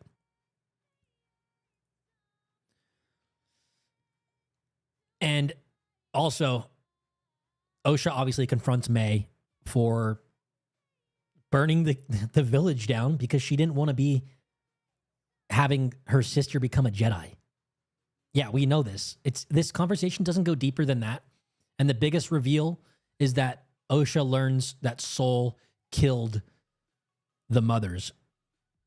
And it's a tragedy because Soul never gets to explain himself. And she just kind of leaves that detail out, that it was self-defense and that the mom turned evil, or seemingly turned evil. We don't exactly know, right?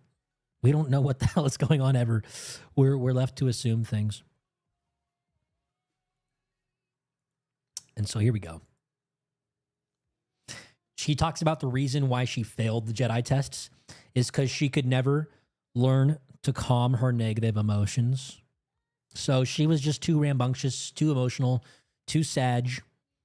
She was a depresso espresso Jedi, couldn't tame the beast, and they kicked her out. Well, rightfully so. I mean, look at you. You're going full dark side in this scene. She starts to cry. We get our first like real emotion from this actor. So, decent performance. I'm sad it came so late, but not a bad performance here. You know, I started to feel for her, but it was just too little too late. Soul killed our mother. See that right there? I have subtitles on for you guys, so hopefully you can read these along with me. And she's going all Sith Master Lord, manipulating the truth. He's lied to you. I mean, he didn't lie. He just kind of didn't tell the truth. The same way that you're now kind of lying to her and not giving her all the details. So she's also a douchebag. Soul's an idiot too. Everybody becomes, every character becomes destroyed in this show ultimately. Like we can't root for May because she doesn't give a good perspective to Osha. We can't root for Soul because he's too slow and dumb to actually express himself correctly. And we can't root for Osha because she ends up just going full dark side here. I'm going to try and read your name, sir, or madam, or whoever you are. Nim. Don't hate me. CO. I'm going to call you CO because it's what the first 3 letters of your name are. Anyways, the writing is so bad that I suspect the characters have become aware they are in a simulation and have become destabilized psychologically. Oh, this is like the Matrix unannounced spinoff. Also, give me a pronunciation of your name in the chat, perhaps. I'm sorry, I absolutely took a hatchet to your name, but thank you for the $5 super.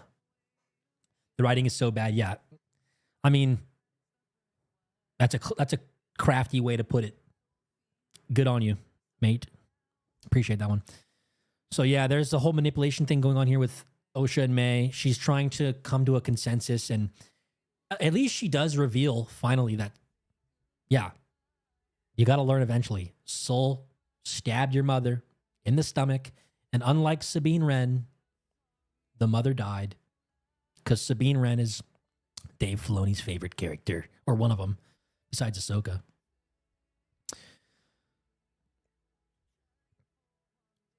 And she talks about how Soul could never teach her to control the negative emotions because he's responsible for them. Well, just because he killed your mother doesn't mean that he couldn't teach you how to control your emotions. Now, you could argue that Soul becomes kind of a dipshit character, so maybe he's not the best to train Jedi after all. But I don't know, the sentence structure here, the logic behind these statements, the sentence structure is fine. The logic behind the statements is a little bit shaky with May here. He's the reason you have the emotions, so he can't teach you to control the emotions. Well, I used to make my brother cry when I beat him in basketball, but then I would teach him how to get back up and get better. So just because you are causing emotional damage, either on purpose or on accident or constructively or not, doesn't mean that you're not also capable of teaching somebody how to handle those emotions. In fact, coaching is sort of that whole cycle. You know, coaches will inflict some sort of emotional impression upon you and then teach you how to react and respond. That's like step number 1 of coaching mentally. So, I don't know. I don't buy it. Do I still got them hoop skills, Quattro? I'm a baller, all right? My threes, pretty saucy. I won a free throw contest in high school. That's all I'm going to say. All right? I was going like 20 deep. Pew, pew, pew. We won't talk about that, though. The force is strong with me. Yeah, she goes on to like goad her sister into a Cobra Kai fight here. Let's see if I can play a little bit for you guys. And we'll go through some of your chats too after I break down this whole scene. What other notes do I have on this scene? Oh, it's basically just a fight scene after this. Boom. Full slide. Look at that full slide. Can we play that back, Jarvis? She starts shaking her head like a robot about to explode. Boom. And she goes in for the Cobra Kai. Front flip, slide. Very tactical moves here. And look at how she reacts before the punch even happens. Can I go back to that? I need fine scrolling. So this is such staged choreography. I just can't. Why do you need Wait, is the most efficient way to dodge somebody by doing a front flip?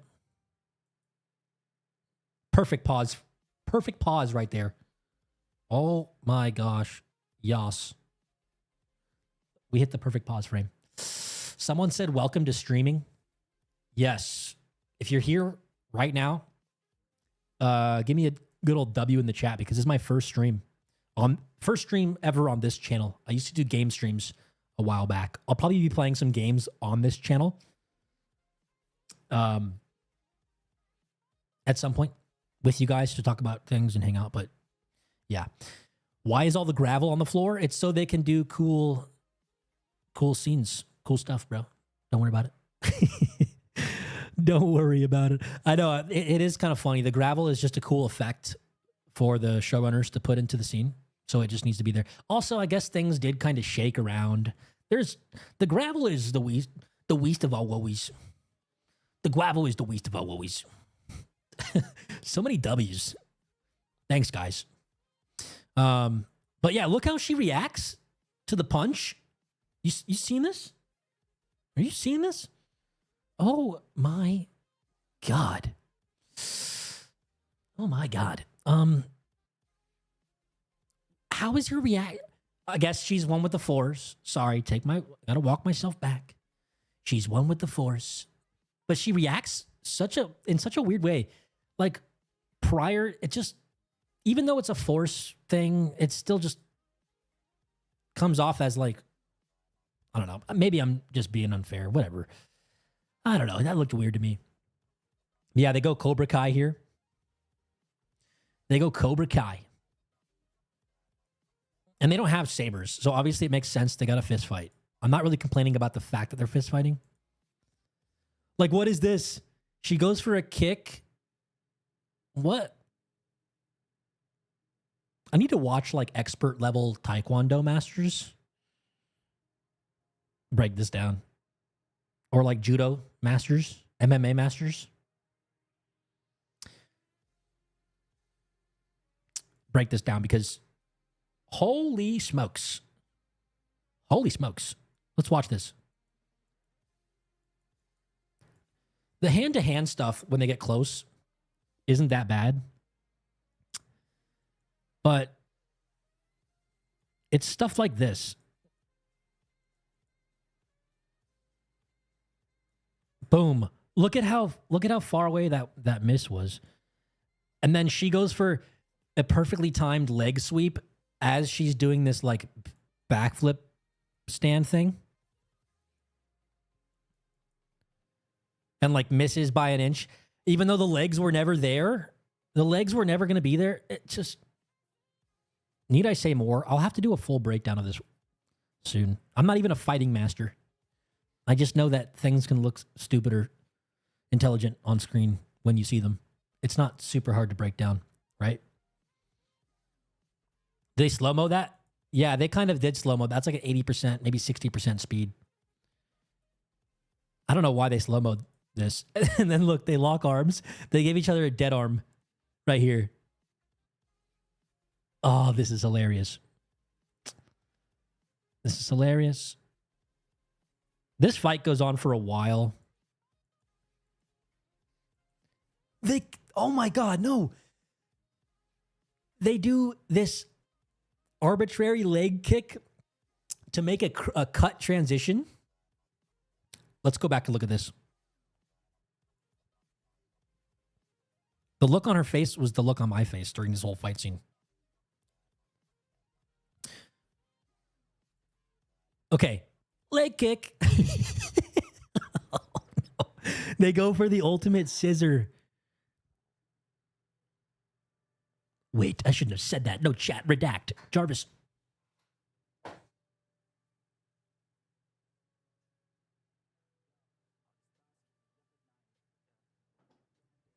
Okay, we're good. We didn't get banned for that. No, why would we? It's true. They're literally scissoring so they can do the scissor cut. Boom. Right there. I mean, points for trying, but minus points for failing. Oh, that was painful. No redactions. Fine. Fine. Shadiversity is going to have a field day with this episode. What is the chat saying? This girl has literally the same look the entire time, no matter what she's doing. She got to cry once during this episode with actual CGI tears. I don't know if they were real or not. You know, the team behind that transition thought that was the coolest shite ever. Yeah. They're trying to cut the thread. Thread the needle. Canceled. A for effort, F for actual grade. What are you talking about? This is S tier Star Wars, guys. I ain't gonna lie to you, dog. Even though that transition was corny, it was kind of clean. See, Olympus, it's the idea is interesting. It's not like inherently bad, but it just looks, when you break it down, it looks kind of funny because they're just kicking each other's legs. And it's like perfectly timed with the cross. It's a little arbitrary, but, you know, I'll give it a pass for just trying to be interesting. Whatever. You know, I'm harping on the show right now, making fun of it a little bit because it's easy, but, you know, you could see that as a cool transition. I wouldn't blame you. Scissors do cut threads. The power of two. They should have redone it with a better formed X. You think it would look too forced? Pun intended. If they did it that way. Yoda versus R2 is a better duel. Sorry, I thought you said gay for effort. No, I said A, which is part of gay. The only stream I could find in support of this show featured 3 streamers that had their names next to them and their special pronouns. Yeah, I don't really dive into the pronoun thing too much, but you do tend to find a certain type of people defending the show, and that's just a statistic that happens to be evident. But if they enjoy it, amazing. I'm enjoying it for different reasons. But what were they kicking? They weren't kicking at their heads because they were kicking too high. Yeah, they were just kicking to make a scissor so that they could do the transition, in my opinion. But I don't know. Look, do you see how, like, lumbering and slow? This is supposed to be in full speed. The lightsaber. Watch.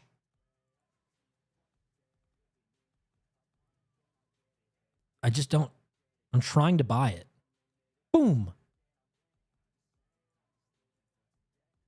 Interesting. It just, when we harken back to the Revenge of the Sith fight, you know, they were training for months to hit every stride and go at 300% speed in live action. And I've been watching the earlier Star Wars lately, and it just, something ain't adding up. Something ain't adding up. The premise of this show is so cool and interesting. I genuinely can't fathom how they effed it up this bad. Yeah. There's some cool stuff in this show that was fumbled. That's for sure. Like, cortosis is an interesting idea, but we're going to see something fumbled heavily with cortosis in a moment here. So they keep fighting. This is extended fight scene, basically. It's Stranger versus Soul. It's Darth Underbite versus Squid Game here, and Sister versus Sister.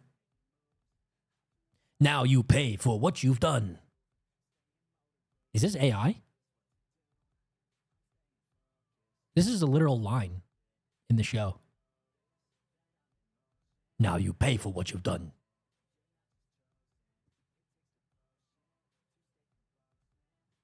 What? Excuse me? Am I being too harsh? Am I being too harsh?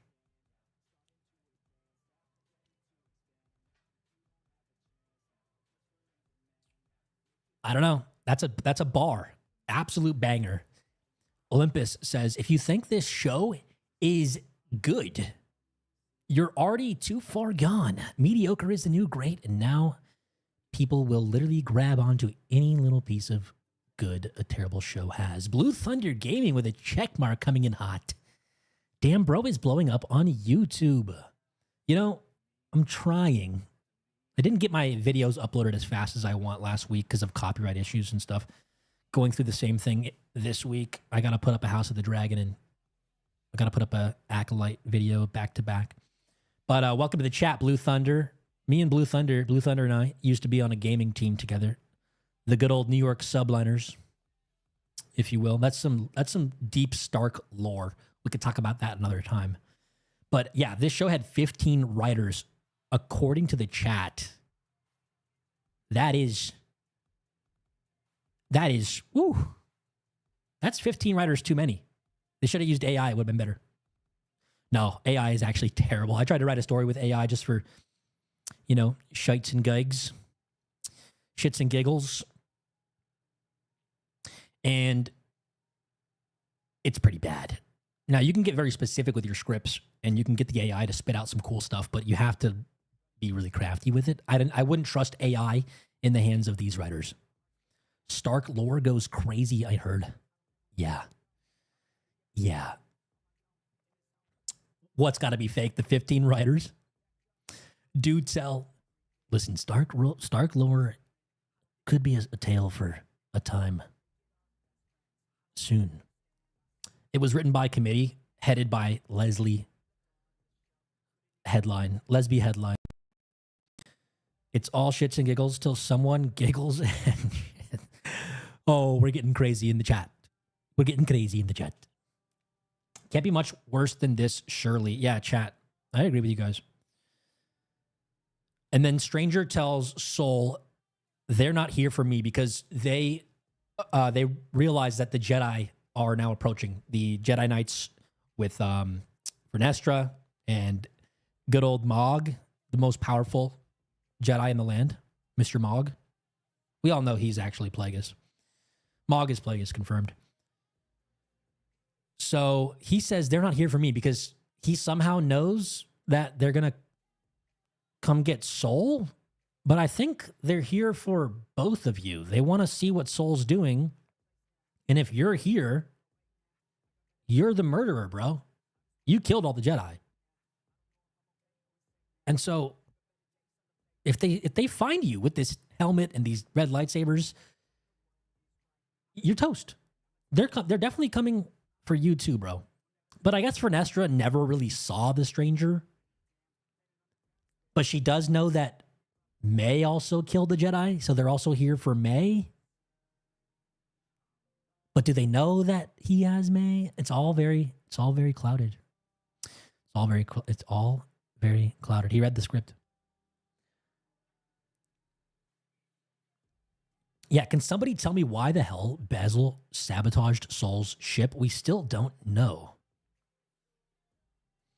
What's the worst viewing experience so far this year for you, both movie and a show? The Watchers in theaters for movies, and the show, probably it's got to be Acolyte, even though I'm having a lot of fun on the dark side of it by making fun of it. Just, I love Star Wars so much that I want there to be cool Star Wars if they're going to spend $180 million. And this doesn't really scream cool or like well done to me. It's more like rare, medium rare. No, that's too much credit. How many answers did we get and how many questions do we have? We have a lot of questions and we got most of the quote answers, but they just leave us head scratching because the characters don't utilize the information correctly. I don't know. Interesting. CO says, if Vernestra opens up one more door with the Force. Yeah, she does have a knack for that. Every time there's a door pad, I mean, I would be doing that too. Can't blame her. She sees the little iPad on the door and she activates it. Except when they need her to look cool from the reverse shot, they have her doing it like a kid at the grocery store. But when they're following her, she just uses her hand and points at the iPad. So it's weird. It's inconsistent. But that's from me right there. Such a nitpick. It was incredible. I'm skipping the ads again for you guys. I'm basically turning off ads. So none of you will get ads, or none of you should get ads on this stream. I mean, if I had like 10,000 people watching, I might run the ads because then it'd be worth it. But, you know, smaller chat. I don't want to bother you guys with ads. Steven says, let's talk about how Osha fixed the mountain elevator. Yeah. Oh, Steven, I spent like 10 minutes talking about that one with the chat. That was hilarious. Apparently, hot wiring a door means you can fix the entire electrical circuitry that was burned. Yeah. Anyways, he threatens Soul, saying, you know, the Jedi are coming for you, brother, not me. I guess they barely know of his existence so far. The only ones that do know are Soul and the dead Jedi, because he failed to even utter a word about this to Vernestra because his comms went down and then he went rogue. Oh, watch it again. We'll go back to that moment in a bit. Oh. I'll do my best to read some chats during my breakdown. And of course, super chats will stand out more. And I like to get to those. So I'll be reading, I'll never skip a super chat, but I might miss some of your chats that are going faster as we move along here through the episode. So I do apologize for not getting all of the regular schmegular chats. I do my best. Okay. Now you pay for what you've done, the iconic bar. And we got back to the sister fight. And they see that the Jedi are arriving. You know, out of all the areas in the sky that this ship could fly, I'm a rhyming type of guy. It flies over this hole in the perfect timing in the middle of their fight. Interesting contrivance there, but this allows them to get a cool camera shot, so it's fine. Look at her shoulders. She could kill someone with her shoulders. They're so pointy. I'm nitpicking now. I'm picking nits. Anyways, May somehow like disappears while Osha's looking up. She looks down and she pulls a total Qimir. She disappears. Seriously, you would have heard her running off. Like she's not that fast. Does she know how to teleport too? I guess everybody that learns under Qimir knows how to pull a full Batman. Is it fair to point out the washed out look of the lightsabers too? It's fair to point out anything you want. But that would probably be something that's a little more subjective based. If it bothers you, I'm okay with it. If you like the lightsaber looks, I'm okay with it too. It doesn't bother me too much. I actually prefer when the lightsabers glow on people and their surroundings compared to the a lot of the original films, the George Lucas ones. There wasn't as much of a glow. Now I think they need to strike a balance between the old and the new look. My favorite lightsaber look was Kylo's. Out of all of lightsabers in Star Wars, even though the crossguard is kind of weird.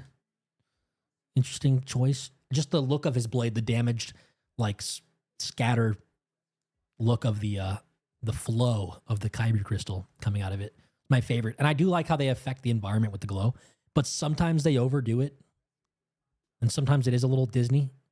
But yeah, it's a highly subjective thing, I would say, on that front. So we get more clashing between Soul and this little sequence is a little faster. They start to get their energy here and there. And you just wonder, in the hands of a better director, could they have pulled off like completely amazing fight scenes with this budget? I think yes. The Vader glow in Obi-Wan was too much. Yeah, they went a little ham. They went a little ham with that.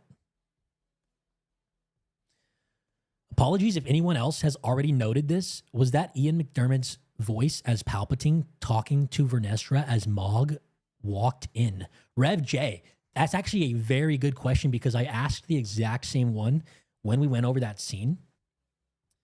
The first time we see Mog come in to talk to Vernestra, we hear her talking to someone on the comm, and I couldn't place it. Maybe she is working with Palpy somehow. But is Palpy like 5 years old by this time? How old is he? 20?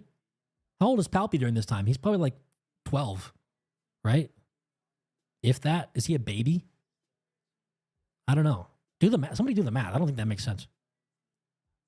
I would change your voice equalizer. You are hard to understand. Yeah, apologies. I've been trying to dial that in. Maybe if I'm back here a little bit. I'm not sure. I don't want to do it on the fly though, because it'll mess up my stream. But I'm gonna fix that for next time. Let me know in the chat. Has anybody else had trouble understanding me this stream? I'll definitely work on it. I can't do it during the stream though, because it'll interrupt everything. But yeah, do tell me in the chat. I appreciate that comment a lot. Those are the kind of comments I'm looking for on my first stream here on YouTube. My voice is fine. Okay, cool. Birthdays don't matter in this show. You're correct. You're correct. Birthdays don't matter. Sound fine? Okay, maybe it's a certain speaker that my EQ is bad for. But I know that I've been struggling behind the scenes with dialing in my EQ. That's definitely something that I have personally noticed a little bit. But yeah, apologize. I apologize. I sound equalized. I'm like Denzel, dude. I'm the equalizer. I don't think Palpatine's even born yet. Yeah, my mind was on maybe it being another Sith Lord. Like, they did show Plagueis in this show. Maybe Plagueis is monitoring and reporting with Vernestra, but I don't know why that would make sense. They haven't built that up at all. Thank you for the comments in the chat. Yeah, they go through this fight, and Soul manages to chop the saber out of Qimir's, not out of his hand, but he chops the saber almost in half. He chops the kyber crystal part out of it, and it like deactivates. So he deactivates Qimir's saber Chad move, and he holds like an anime character. Why would you leave your back turned? The dude could maybe activate another weapon and stab you in the back. They just hold here. They're like, oh, shit. Shit. My kyber crystal. It's like the kyber crystal isn't all the way cut. I guess it's just the emitter. I'm not sure. But yeah, they kind of just hold here, and he's like, shit, my saber's done. He goes into sad boy mode. And now Soul finally has the ability to kill Qimir and make him pay for what he's done, as he said earlier, right? But what does he do? Well, the plot tells him to wait in silence for the perfect timing. So, Angry Witch May can come in and go full kung fu on him, somehow takes him down with a kick to the knee, and then grabs his saber. He has no... Soul is the most clueless Jedi. He has like no ability to sense his surroundings, but conveniently when the plot needs him to, he can like sense things from through the entire village. Like previously in last episode, he sensed the girls and heard their conversation through an entire village. And then he did the same thing earlier in this episode where he sensed May in the village, but he can't sense anything when the plot needs him not to. So he can't sense her, and he gets disarmed. And he's like, oh no, my saber. And she has the saber now. And what's she going to do with it? She pulls a full Jake Skywalker and gives it a toss. Boink. And it reveals the kyber. The kyber crystal. So I don't know how that... Look, you see like the apparatus that closes off the kyber crystal is broken. Are lightsabers that fragile where it hits a piece of metal and then the inside of it breaks? Who's building these things? I thought you were a Jedi Master. Let's watch that again. Can't play all of it. This is the source of your pain. Qimir is like egging her on, talking about how Soul killed her mother and that's why she hates him. These lines are so obvious. I wish I could. Can I get the full line of dialogue here? I don't want to get struck down for copyright.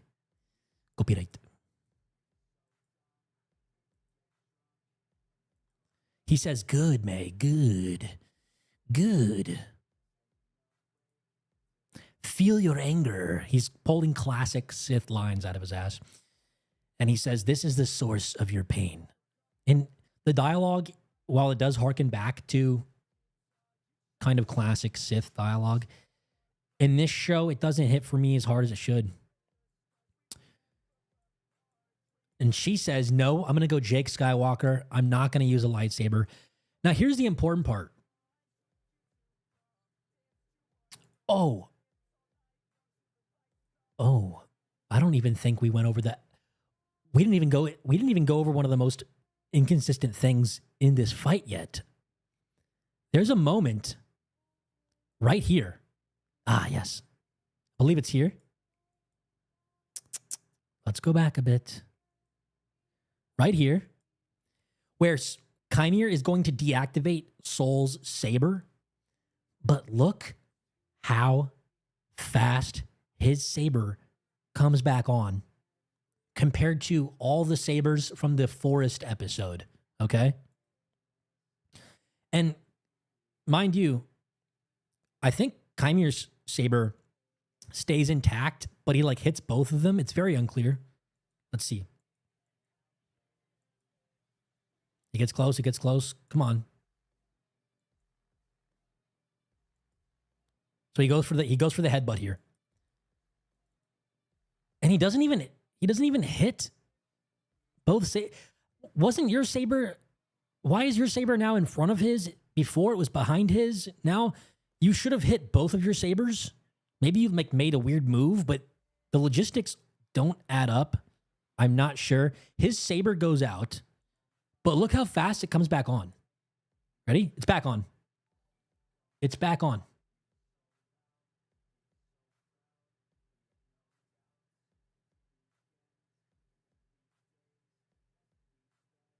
It's back on immediately. The choreography is outrageous here. In the previous episodes, it took like 5 seconds for those things to repower up after they got shorted by the cortosis. But Soul's just got meta saber, so his goes back on immediately because the plot. Anyways, we get the saber chop, we then get this, and then we get the full Jake Skywalker from May. And here's the funny part. She throws away this weapon. Right? She throws it away. It hits the side of this metal thing, and yet the inside of it breaks. I guess it's very fragile, like we said. So there's another weird thing. But then he says, strike him down, and your journey will be complete. Bro, strike him down with what? Are you going to judo chop him like Austin Powers? Strike him down with a judo chop. Because what else does strike him down mean? With the saber that she just threw away and maybe broke? And with your saber? Are you going to give her your broken saber, bro? What?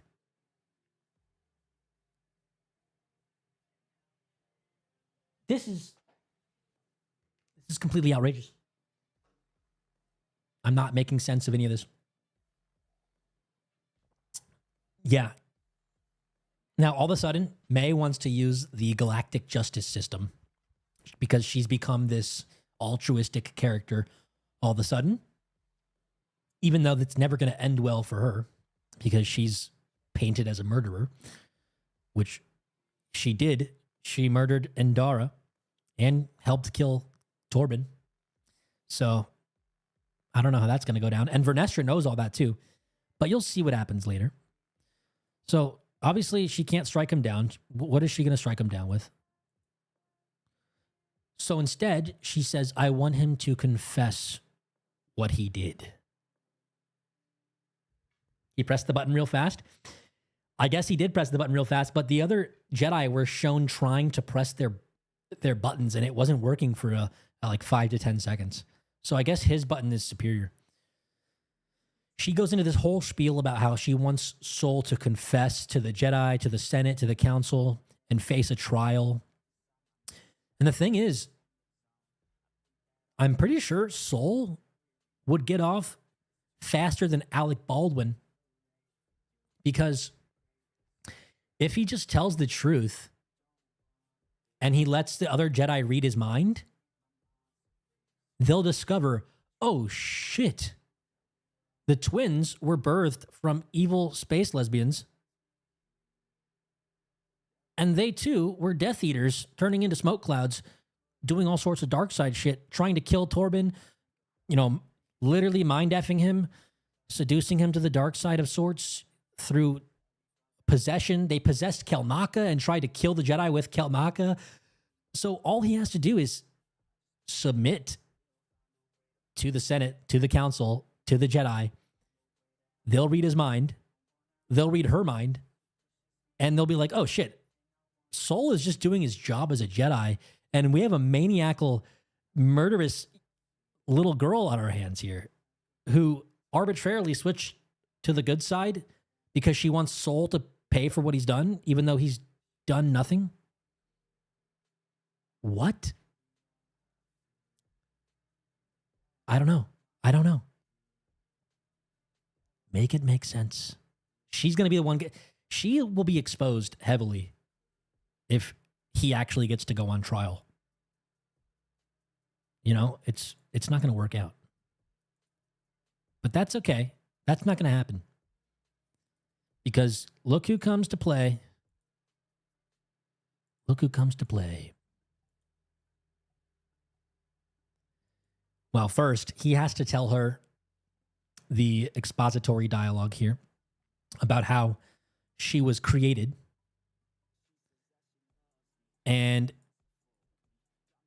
it had something to do with the virgins on this planet, right? The Force energy on this planet.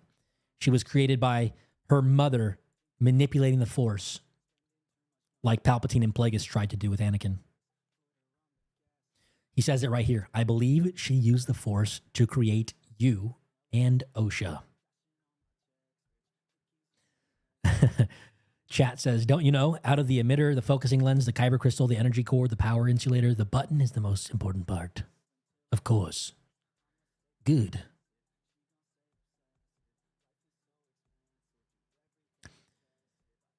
Oh, we'll get to the wiping mind part. He talks about the power of two. What kind of power that is to wield, to create two Force-sensitive beings out of the Force. And he never gets to explain the fact that her mother was crazy to Osha, because she comes in. Where is it? Osha comes in here. Finally. It took her long enough. Could they not hear them fighting in the courtyard? Why did she just now get out here? Everybody else was early to the party. She's late to the party because plot. Who knows? Maybe she could have been watching this whole time. It's unexplained. Doesn't really matter. But she just gets here at the perfect time to confront Sol in the conversation. And he says, I was protecting you. That's all he ever gets to say. I was protecting you. But brother, use your words. I know you didn't know English before you came onto this production, but use your words and tell the girls, tell Osha specifically exactly how it all went down. But no, he doesn't get the chance to speak because the script always cuts him off. And she presses him here. She says, if it was the right thing to do, why didn't you tell the Jedi? Osha was watching House of the Dragon, so she was late. She looks like she's wearing some sort of Targaryen-esque, futuristic robes here. Anyways, yeah, she talks about him not owning up to his deeds to the Jedi. Well, it's because his whole group of Jedi was really dumb, and they didn't want to just tell the truth for some reason. Like, literally, they were in the right. They were on the right side of history with their whole shebang, and yet they still wanted to keep it a secret so that we can create drama in the show. Like, the Jedi basically have virtual body cams because they can get their minds read from other Jedi, and that just breaks the entire show for me. We even see Soul reading minds in this show earlier on when he read May's mind in the second episode. And yeah, they go on to have a little verbal back and forth here. And he says, this is what pissed me off too. He says, without May, there was no proof you were created in this way. But if we go back to the previous episode, Torben had these readings called symbionts. I don't know if I'm saying that word correctly because I don't exactly know what it is. It's not symbiote. It's like a symbionts. It's like a force fingerprint, if you will. And he had the proof on his iPad that they took 2 readings. Are you saying that you can falsify these readings? Because that would be at least something as proof that they were created in this way. And in the last episode, they kind of talk about how Torben himself talks about how that was kind of proof right there. That there's some weird shit going on with the Vergence in the Force. So I don't know. This still is super shaky ground that they're walking on here with this dialogue. Rather long first stream. Oh, you don't know the lore, the deep lore. I used to do like 8-hour streams every day, every other day on Twitch. I'm used to being a longman, if you will. Symbiotes. Symbionts. I think they're called I know symbiote's a different word, but I think they're called symbionts in this show. It's a different idea than a symbiote. They're not venoms, guys. They're not venoms. They kind of forgot, just like Dany with her dragon. They kind of forgot the fleet existed. But anyways, without May, there was no proof, so he wanted to cover up the whole thing. Well, to that I say, just because you don't have the proof of the Vergence in the Force doesn't mean you don't have the ability to confess the exact reality of the situation to the Council again and let them probe your mind to see your memories. If the Jedi Council sees, if Yoda peeks into your mind and sees that you had to fight a Death Eater, he's going to be on your side, brother. He's just going to be on your side. And yeah, it just blows my mind. It blows my mind. So guess what she does here, guys? He keeps on rambling. Instead of going into specifics, he keeps on rambling. I did what I thought was right. I was protecting you. I blah, blah. He doesn't say anything specific. He has no negotiating skills here. Again, of course, I wanted to tell you, but I couldn't. Okay, spit it out. Come on, give us some more details here. No, that doesn't happen. Instead, he keeps going. Even when he's getting choked out by Osha, all he keeps saying is, I did everything because I wanted to protect you. Yep, this is him getting choked out by Osha. And all of a sudden, she's able to tap into the Force and be the most powerful Force user in the show, perhaps. I don't know. She does a Force choke without any cues, no focus, just pure mental ability, which is how it works. But still, it came off out of left field for me. I guess she's tapping into her anger now, finally. They did kind of set that up. I'll give it to them. They kind of set that up with the Qimir training about tapping into your anger. It's not completely illogical. I just think they didn't quite earn it with this whole dark side turn. And now she's choking out her old master who was simply trying to protect her from a crazy coven of witches. And it's all a misunderstanding. It's a tragic misunderstanding because Soul can't speak English well enough to utter the words, "Your mother turned into a Darth Death Eater and tried to kill your sister by becoming one with the dark side. And I had to stab her because I had no clue what she was going to do next. And then your other mother possessed a Wookiee and tried to kill everybody. And so, yes, they ended up being evil. And even you knew this as you wanted to leave them and become part of the Jedi. You knew this for a reason. You had bad feelings about staying in your village and doing this crazy ceremony." He doesn't use any of these, available tools to argue, to make his claim. He just keeps saying, "I love you. I want to protect you." And he gets choked out. So literally he gets choked out. They cry together and he dies. And she does end up having her hand there to finally choke him with the little Vader. Everybody has to do it with 2 fingers. She's got the little Vader hand. You see that, guys? She has the Vader hand. Okay, as long as you use the Vader hand, you're allowed to be good at force choking. I forgot. I'm sorry. As long as you use the Vader hand. But no, she's tapping into her dark side, so that's fine. Whatever. She chokes him out. And she says, "Stop talking." He wasn't even talking. He was choking the whole time.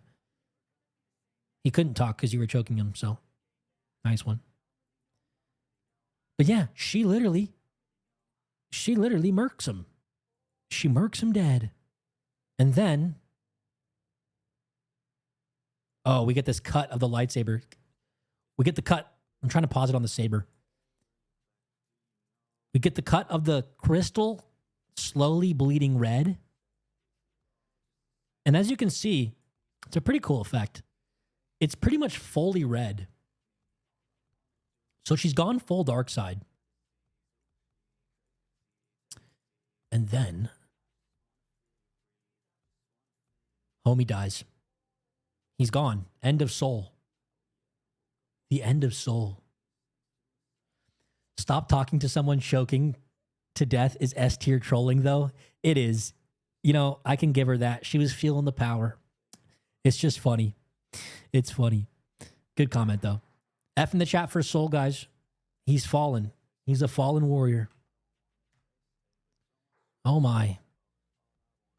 What a crazy turn of events that was. I never saw it coming.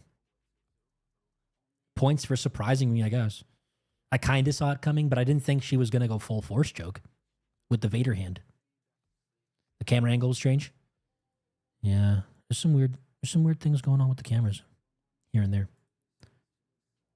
Anakin was trained and built his connection up with the Force, so once he did make that turn, it was as if a tsunami of light force turned into the dark side. Osha maybe had a puddle of the Force. Yeah, Dark, that's kind of where my mind lies in how they didn't go far enough with earning her sudden unlock of abilities. Now, it is constantly claimed in Star Wars lore that the dark side is the pathway to being a girl boss. No, the dark side is a pathway, to unlocking abilities faster. But that fast? That's pretty crazy. Because she wasn't even really good to begin with. Like, she couldn't even use the Force throughout this whole show. That was the first time she used the Force. She tried to use the Force in episode 1, I believe, with her pip droid, but she couldn't. And then the pip droid got shook by the ship and she caught it. Sorry, shook by the plot. And now she's going to rise, young Padawan, as an acolyte. But not before she actually goes after her new master here, like a true Sith. A little early on in the Sith and apprentice relationship, to go after her. But, it is what it is. It is what it is. Boom, she ignites the saber. Now, I guess the crystal wasn't all the way blue yet, or wasn't all the way red yet. Let's check this out. It's still got some blue left in it, so it's still bleeding red as she turns it on, but I guess it's fully blue. until she finally attacks her new master and it turns to red. That was a pretty cool effect. I'm not going to lie. I like that. I like that. Obviously, her M count is way higher than Anakin's. She is a virgin in the Force. Yeah. Press X to doubt. He'll be back. No, he doesn't die here, guys. She goes to try to stab him, but he's got like, you know, Sith Lord, Edgelord reflexes. So obviously he's able to back up before she can even get close. I mean, watch this.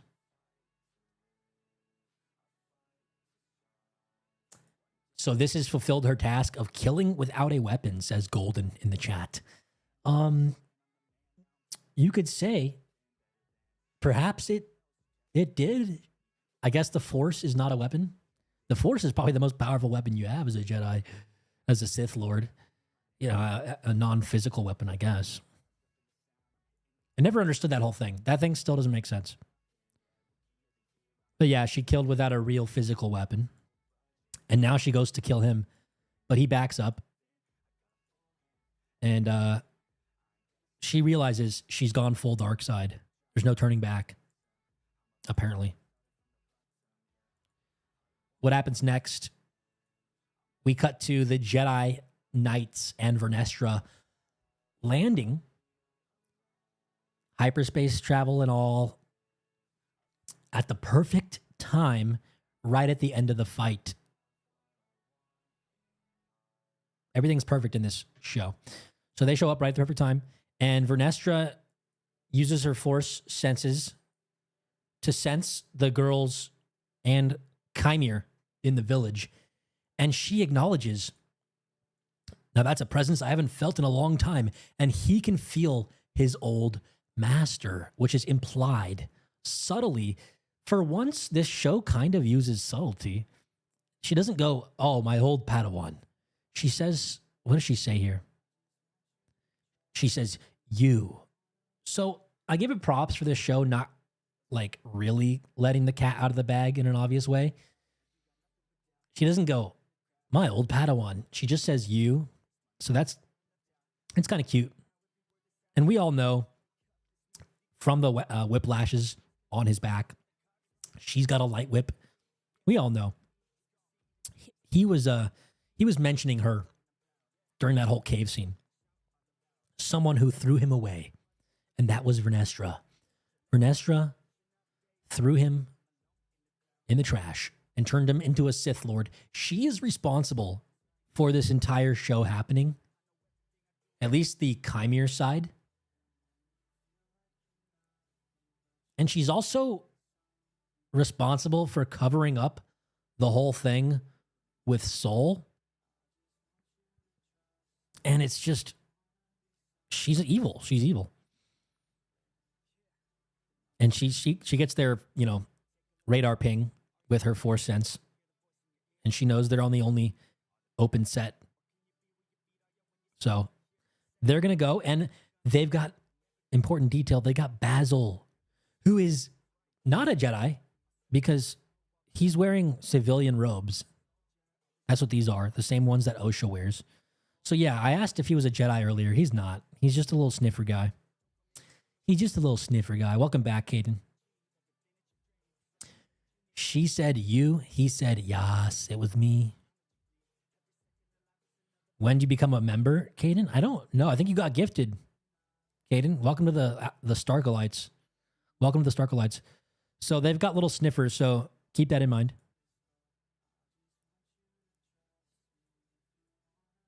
And we move forward to Osha and May. And Qimir, again, disappear. He's a master of disguise. He's Batman. He disappears out of this scene with no explanation, no acknowledgement from the girls either. He's just gone. Qimir's gone when we cut back. He got out of there real fast. He doesn't want any piece of Lady Shrek. Not a single piece. Wolfen in the chat says, giant plot hole. There's no way Trinity or any Jedi could have known that May started the fire. So the whole series makes no sense. Maybe because Osha told him, or he did sense the girls having that interaction in the room. But yeah, that's as much as we get, right? That might be the biggest plot hole in the show.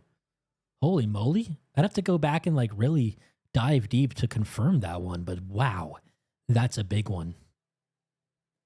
That is a big one, guys. So now they're on the same team, apparently.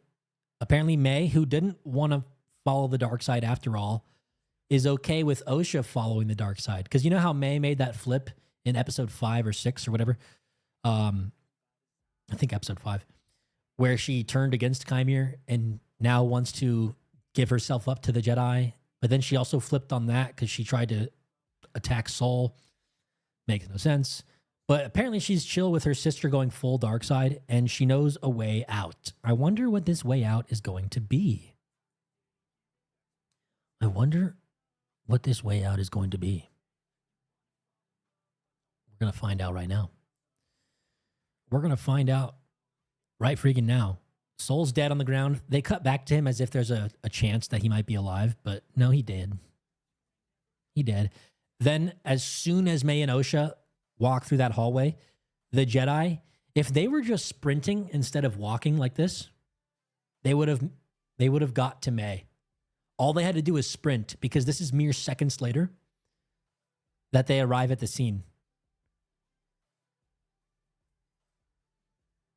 And they just force their way in. Apparently, you know, the elevator is operational now because Osha hotwired it with a completely dysfunctioning electrical system somehow. But yeah, that's cool. Then we get some more force sensing from Lady Shrek here, but I don't know what she's sensing exactly. Just very unclear. But yeah, they find their way back to the bridge, guys, where somehow Palpatine returned. Somehow May returned. Now she explains it right here. We have to climb down there. I know a way. And boom, there's a plot hole. A literal hole for the plot to use. Apparently this ventilation shaft sucked her right up into this hole. I know she would love that. At least Leslie would. But she gets sucked right into this hole when she was a kid, apparently. And yeah, they conveniently walk into what I like to call a plot hole. It's not an actual plot hole, but it's a hole for the plot to use. In a sense, correct? Correct me if I'm wrong. But yeah, they walk into this perfectly convenient ventilation shaft at the bottom that apparently was sucking out air strong enough to like vacuum suck younger May into this tunnel. So that's how they escape. And the Jedi are left here dumbfounded. They arrive at the scene, you know, mere minutes after Osha and May escape. So again, if they just used a ship to drop in some of the Jedi, I don't know why they park like a mile away and then walk in. It was shown in the previous episode that Kelnaka was able to get dropped off from a ship. So why do they not do a flyover in their ship to maybe apprehend the criminals faster?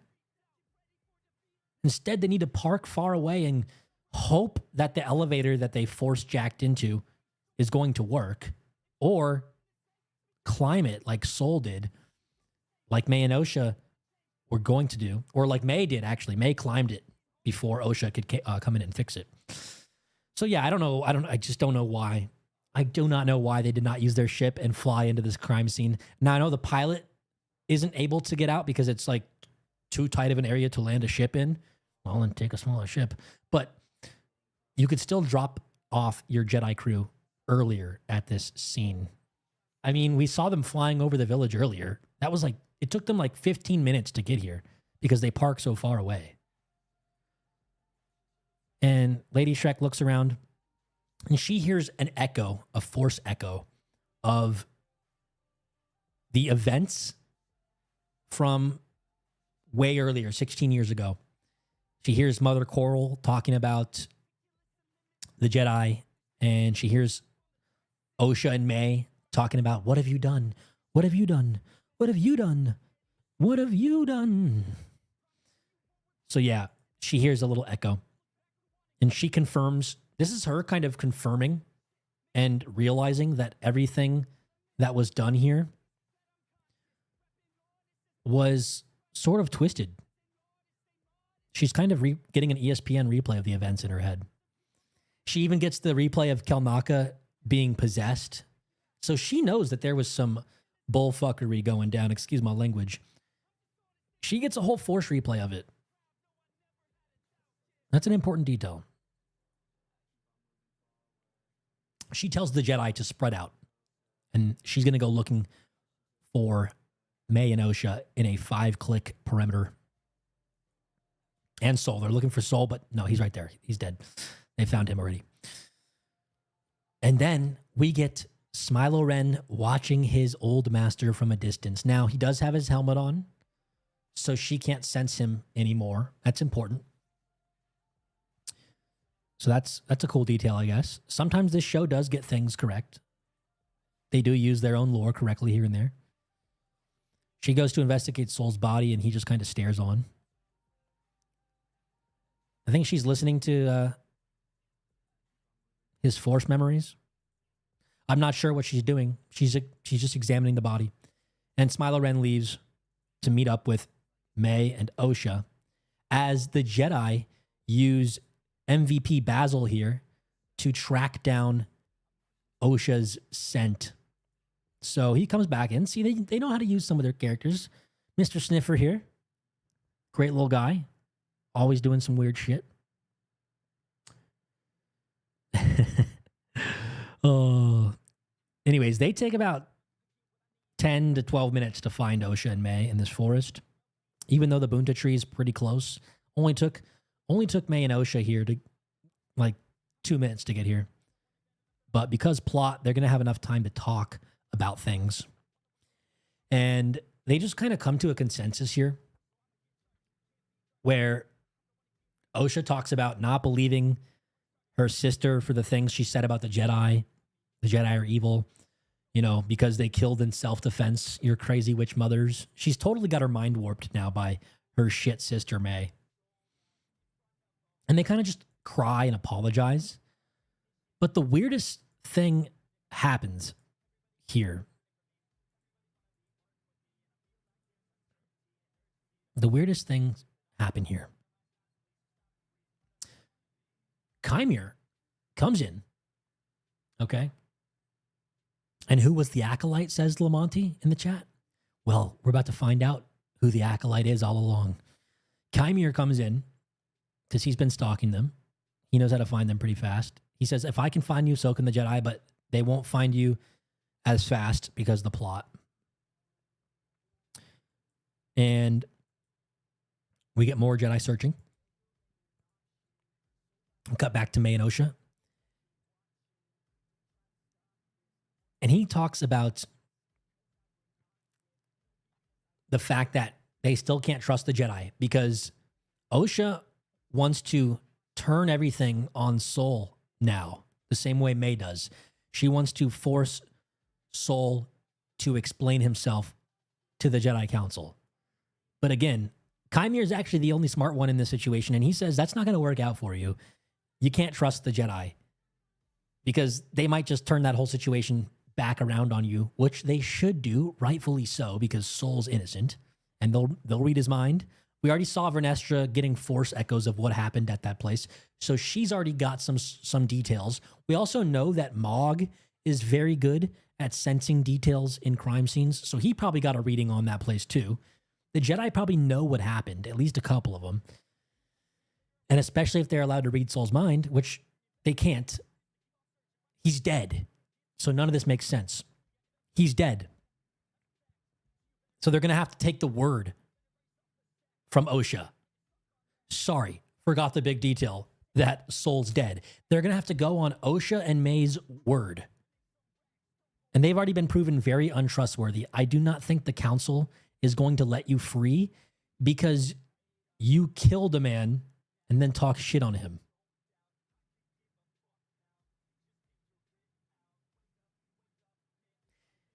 And also, if they read your minds, they're going to find out.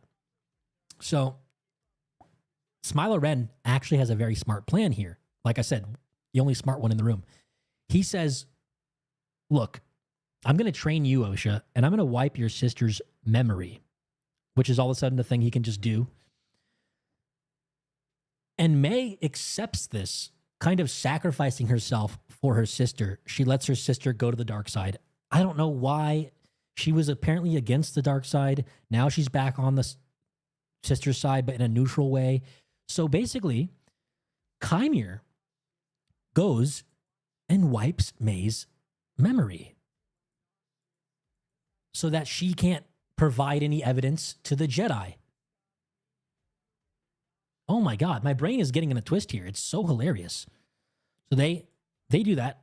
It works. Osha accepts the position of the Acolyte. Osha accepts the position of the Acolyte, and May lets her do it because Qimir convinces both of them that they can no longer trust the Jedi, which, like I said, I don't think it was going to go their way anyways. So smart move from Qimir. He gets a Padawan, and he gets to get rid of May, who kind of pissed him off. So he takes her down gently here and wipes her mind. Boom. The Jedi show up in perfect timing, right when the mind reading is done. If they took another 10 seconds to wipe the mind of May, they'd be caught. But everything happens within like split seconds of each other in this show because they can't run fast enough. Look how fast they're running. We've caught you. Oh no, it's just now basically an 8-year-old May, because she had everything in I think previous to her childhood. She still remembers the fire, but she doesn't remember who started it. She only remembers that her village was burned in a fire. That's the only thing she remembers. Her whole memory is wiped outside of her basic functions and the fact that her village was burned in a fire. All her training, all her 16 years with Qimir gone. Her sister, her family gone. All she knows is that her freaking home was burned. She doesn't even know that she did it. So she's completely going to have this plausible deniability now with the Jedi because her mind was wiped. Smart move from Qimir. Like, honestly, he pulled that out of his ass. Great move. Not sure that that's a power you can just have now as mind wiping. Guess it is. Maybe it makes sense, but cool. He has that power. He didn't want to use it before on any of the Jedi to confuse them or anything, but he could do it on May. Maybe she's weak. I'll let that one go. And they apprehend her. And she says, "What did I do?" Because she genuinely doesn't know what the heck she did. So yeah, that's how that went down. We still got some stuff left in this episode, but let's just recap that whole scene. Osha turned full dark side. May's okay with that, even though she didn't want to go dark side previously, but then she did, but then she didn't. Makes no sense. She wanted to turn Soul into the Jedi, but Osha said no and killed Soul. So there goes her witness. Now she knows she's kind of effed because Qimir says you can't trust the Jedi. They're going to turn all this evidence against you, which they would. If anybody would just tell the truth in this show, everything would be fine. But I guess that's the lesson of this show. The truth will set you free, but they never tell the truth. Very interesting. So yeah, we end up with a mind-wiped May. Basically an 8-year-old May who has no clue what she's doing, where she's been, who she is really, except for the fact that her village was burned. And we have a dark side apprentice and master, Qimir and Osha. And now we're back to Coruscant. And what do they do with this girl who's suspected to be a murderer of Jedi? Keep in mind, this has been like suspect number 1 throughout the whole show. May. And maybe they think she's Osha. Nobody says her name. But we know that Greenface knows who she is. I'm still thinking they maybe think she's Osha, but Osha was also a suspect. This is the only suspect they have left in their arms, and they have her apprehended. So what do? They give her over to Lady Shrek, and they take her restraints off. Why restrain her if you're going to take the restraints off? And if any of you had any second thoughts, all these Jedi are stupid. Not one of them has second thoughts about letting this prisoner in a room with a Jedi alone who was a suspect of a murder case. So they just let her in here with Vernestra. And she tells, they say, I killed someone. She tells Vernestra that they say I killed someone. So these Jedi suspect that she's a killer, and yet they leave her in this room with Vernestra without the restraints.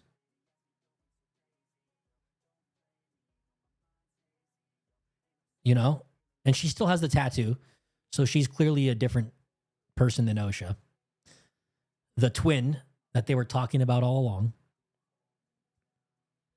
They already knew about her. Vernestra and other Jedi already knew about May on the holograms in that one episode where Ki-Adi-Mundi pops into existence. And so, everybody knows she's a killer. All the surrounding Jedi should know, hey, this was our girl we were chasing with Ki-Adi-Mundi in that one scene. But yet they let her in this room and they let her out of the restraints so that Vernestra can take advantage of this. This evil bitch. This evil bitch. Your last memory is when you were 8 years old, she says. And she talks about how she remembers her mother dying and somebody killed her mother and there was a fire that destroyed her village. And she says to May that man who killed your mother was a Jedi. Obviously, it was Sol, which is correct. Yes. And then she goes on to this whole sob story about he was my friend. He was a very compassionate, kind man, a brilliant man.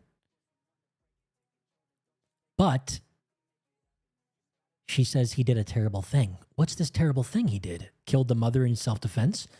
No.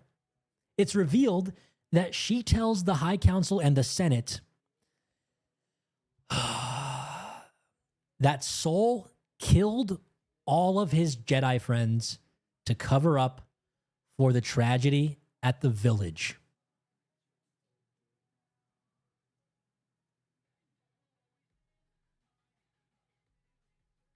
What is even this? Evil mastermind picklehead Shrek lady can ligma. Can absolutely ligma. I do not care. This was the most atrocious thing. Our man Sol, despite his flaws, just gets totally scapegoated. And now there was never a Sith. It was just all blamed on Sol. It's all blamed on Sol. Holy moly. Holy cannoli.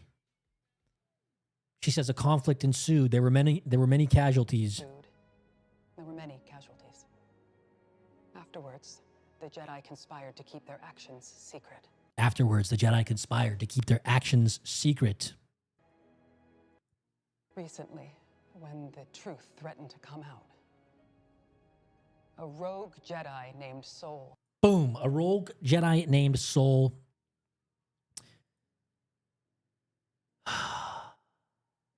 is blamed for everything.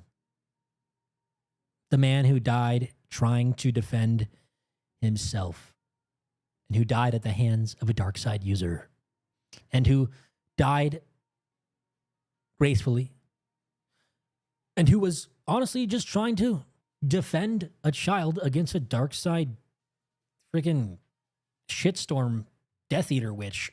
We had no clue what that girl was going to do. And it looked like she was killing May at the same time as she was apparating into the Force. So again, I hate this character. If that's the point, they want to make us hate her, I guess. But she's supposed to be like this Chad-like character in the comic books that they made about her. She's like this shining light of the High Republic, and she has hair and stuff. And so I guess this is her villain arc. I don't know. They ruined this character for a lot of people that like the comics. I didn't read the comics, but I heard about it secondhand. So they totally ruined this character from the comics that they want to promote in their own show, in their own canon. And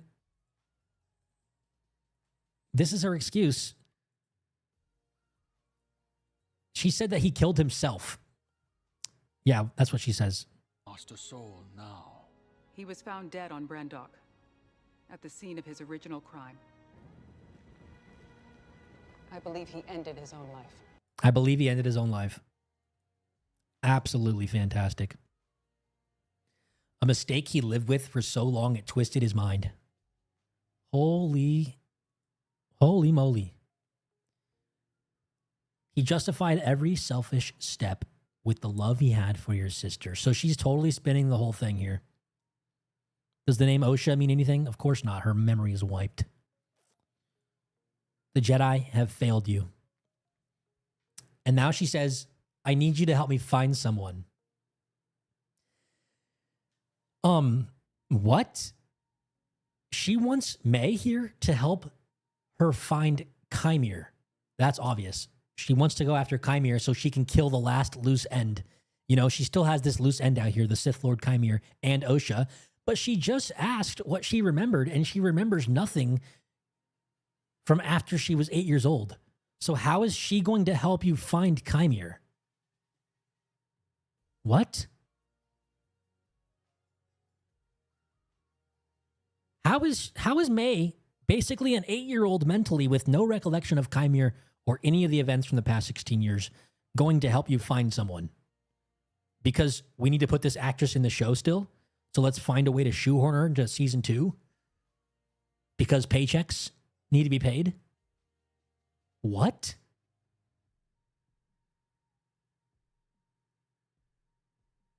What?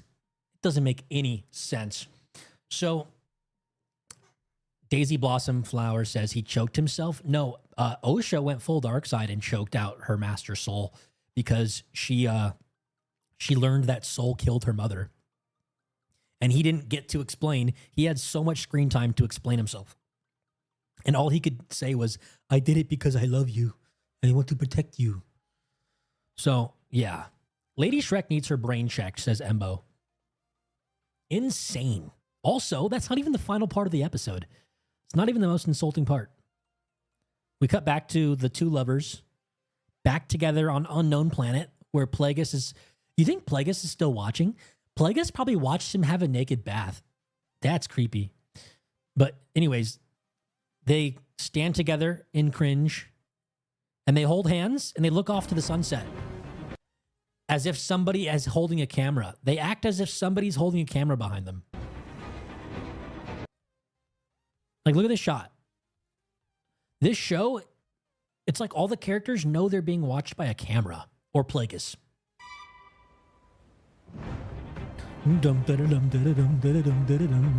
Yeah, get fooked. That's the final shot of them two, but the final shot of the episode to tease your balls harder than a dominatrix for season 2. Here we go, ladies and gents. Here we go. Sorry to disturb you, Master. Sorry to disturb you, Master, but we're both green. So that means we should be on the same team here. We need to talk. We need to member Barry. Member Yoda. Member Barry. The gayest Star Wars ever ends in a straight couple, says Caitlin Preston. Boom. Roasted. They could not afford the front of Yoda's face. It was too much money. And somebody in the chat said Disney loves a good cover-up story. Ooh, that has layers to it. Man, it's like this episode tried so hard to wrap things up, and it almost did, but in such a stupid way that like it just doesn't hit. I'm gonna have to dive deep in my video tomorrow. I'm gonna have to dive way, way deep in my video. Because oh boy.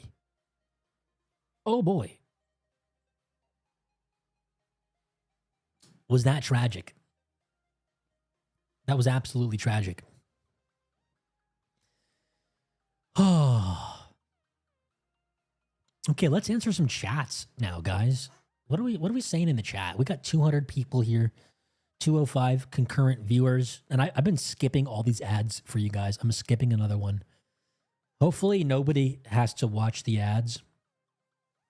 If they do play, it's all on YouTube's fault because I've been hitting skip. I want to make sure I didn't miss anything on your guys' supers and stuff. I think I answered all the soupies. Well, look at the regular chat too. Darth Plagueis died as a Disney villain. I mean, yeah, he's going to have to die in some other Disney show, and now he's in Disney canon.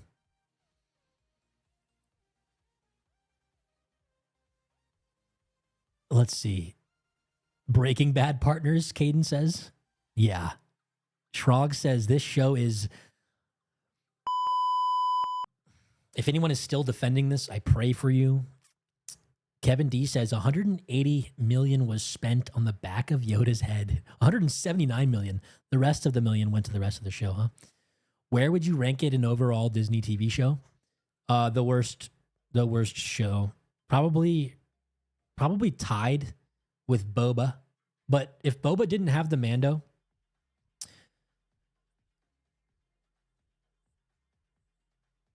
Boba didn't have the if Boba didn't have the Mando episodes, it would have been as bad as this. I mean, those Vespas. Remember the Vespas from Boba Fett? Absolutely hilarious. You know, the little scooter things they had? That was atrocious. So Boba Fett was pretty bad. And they just disrespected Boba Fett's character. They didn't really make him much of a badass. And then they gave Mandalorian like 2 episodes in the show. Freaking Grogu got an episode in the Boba Fett show. Star Wars became a wish on a monkey's paw. Why does Yoda look older when he is supposed to be like 100 years younger? Oh, that's not Yoda. That's actually the Boss Acolyte. See how it's like got the little hairs? That's not Yoda. That's the Boss Acolyte. The final reveal at the end. The Producer's Level of Bad. I heard that movie was terrible. It was a great stream. One of the first ones I have watched. Great job. King, this was my first stream on this channel ever. So, thank you. Keep in mind, by the way, Stark Cinema, Revenge of the Sith just has over the same budget as Acolyte due to inflation. Yet that has infinitely better story, really good VFX, Yoda, Grievous, and better story. Yeah, Revenge of the Sith, I mean, adjusted for inflation too. You got to keep in mind. But it was less runtime. So there's some discrepancies there, right? But yeah, it is wild what they're able to do with those older movies on similar budgets.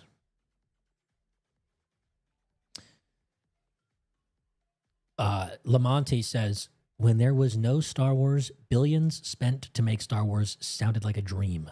Now it's a nightmare. I mean, yeah, they spent $4 billion to buy Star Wars, and they've spent probably $1 billion or more making Star Wars, a couple billion, maybe even just as much as they spent to buy it to make all the Star Wars shows. And I don't believe they've actually fully profited off their purchase yet after 10 years. They were supposed to be profiting by now, but I don't think they are. So yeah, watch The Producers. The old one, the new one, both good. Oh, it's a good movie? I heard people talking shit on it in some other stream.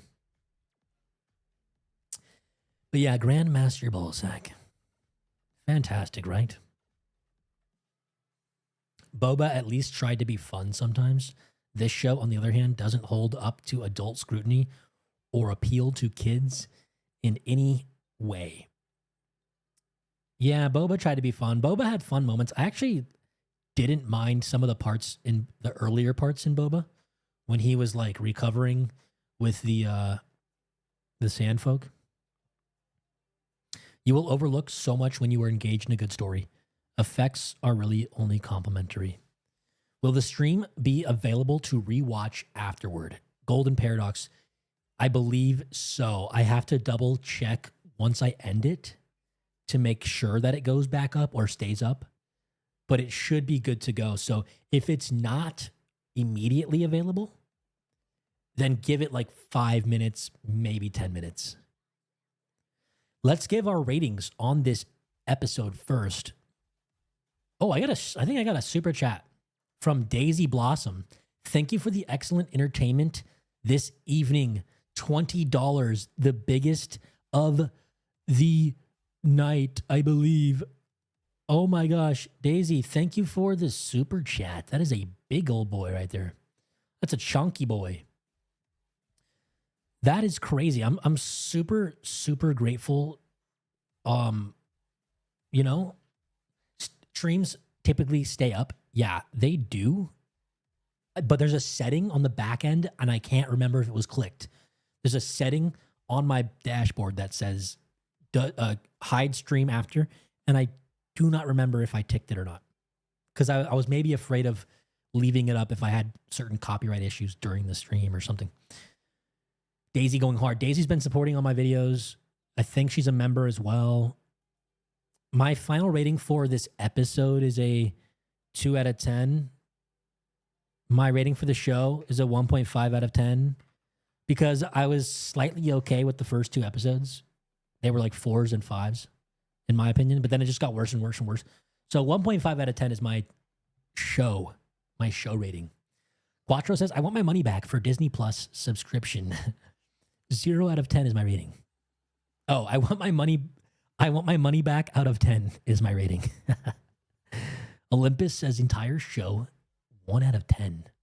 We do have a lot of echo chamber-ish activities going on in this chat, obviously due to my videos being overwhelmingly negative towards the show. But not all echo chambers are bad. Some of them are necessary. We did have some people earlier in here talking about how they liked the episodes. And like most of us say, if we're asked straight up, in a vacuum, we don't really mind if people like the show. What does concern me is if there was potentially somehow enough people to like the show hard enough for it to keep going. Because you can only use so much resources to make so much Star Wars. And if we keep giving them to the wrong people that are making what we consider the wrong things, a majority of us seemingly on the internet and in real life, people, it seems, I would say over 60% of people are not vibing with this show. And I would say over 40% of them really despise it. And then there's a bunch of people that just don't really care. And then there's a bunch of people in like the 20% that really like it. Those don't add up completely, but you know what I mean? I'm just getting the gist of the audience out there. It's an overwhelmingly thumbs down from the public. And so if there's enough people that somehow, give Disney the justification to keep going with this shit, that's the disappointing part. You know what I mean? That's where I start to have a lot of problems. So, crazy. I think most of the budget went to buying influencers and fans to talk it up online. Trust me, they did fly out influencers for certain things, I believe, certain events here and there. But I believe that the influencers that are talking positively online are not really getting paid too much. They might have an affiliate link with Disney. Some of the bigger influencer sites, like the conglomerates, like Collider and stuff, might have back-end deals with Disney to promote Disney Plus. And they have affiliate links and stuff, so they earn money when people sign up. So yes, those bigger organizations are likely having some sort of, access and back end cuts of affiliate sales, maybe even cash deals. But the smaller influencers, people like me who are on the other side of the fence, the positive versions of me, are not getting a dollar from Disney. They're just on their knees stroking Papa Disney off, hoping for free access or event invitations or favor from Disney or whatever they can get, free products, early screenings. They're not getting paid. They're not making anything. No way this is a sustainable business model for Disney. It's not. They need Star Wars movies in theaters to make real cash overnight. Obviously it takes a couple years to make a movie, but once you drop it in theaters, you can get a tangible profit in your hands. Whereas you drop these dinky little shows on Disney Plus, and it's hard to track that exact return on spending because it's lost in the nebula of the streaming service. And it's interesting. You can probably track the amount of people you lost from this show pretty easily too. So there's that. Go back to Plagueis in the Goon Cave. Oh, it's right here. It's sad that I know exactly where this is now. I know exactly where this is. Here's Plagueis in the Goon Cave. This is quite operational. Yep, it's like sports journalism. The journalists write, publish in exchange for access to the events. Yeah, it's that kind of thing, yeah. They definitely paid the producers lots of cash, including Hedlund's wife. So there's that.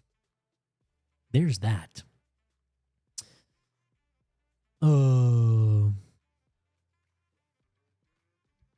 my.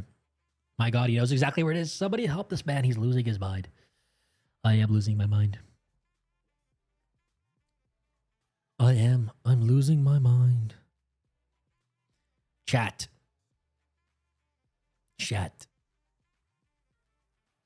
The Goon Cave. I've done a 3-hour stream on the Acolyte.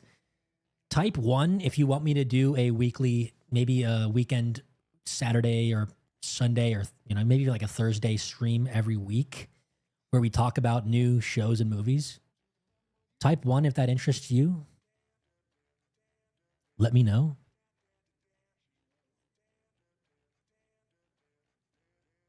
Because I didn't know if I was going to make this a channel where I stream on or not. But now I'm thinking maybe.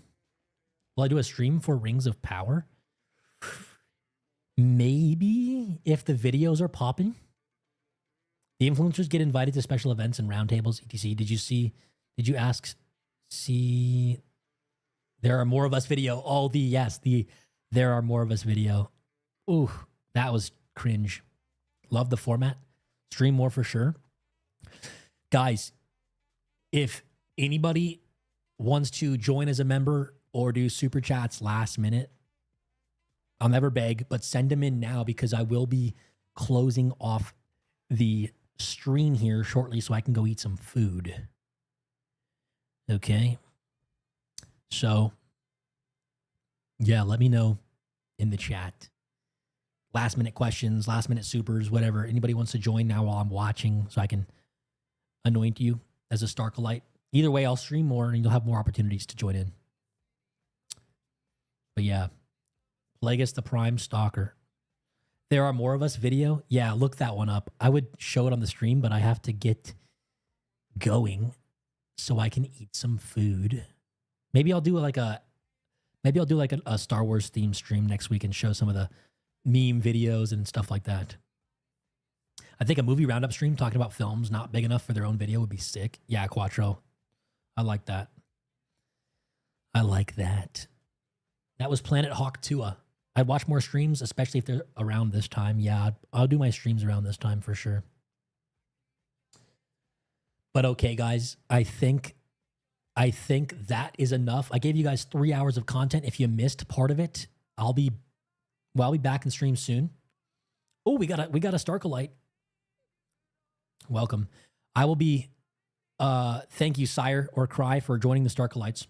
I will be putting this stream up shortly on my channel. So look for that. in the back end. I'll go check right after I end.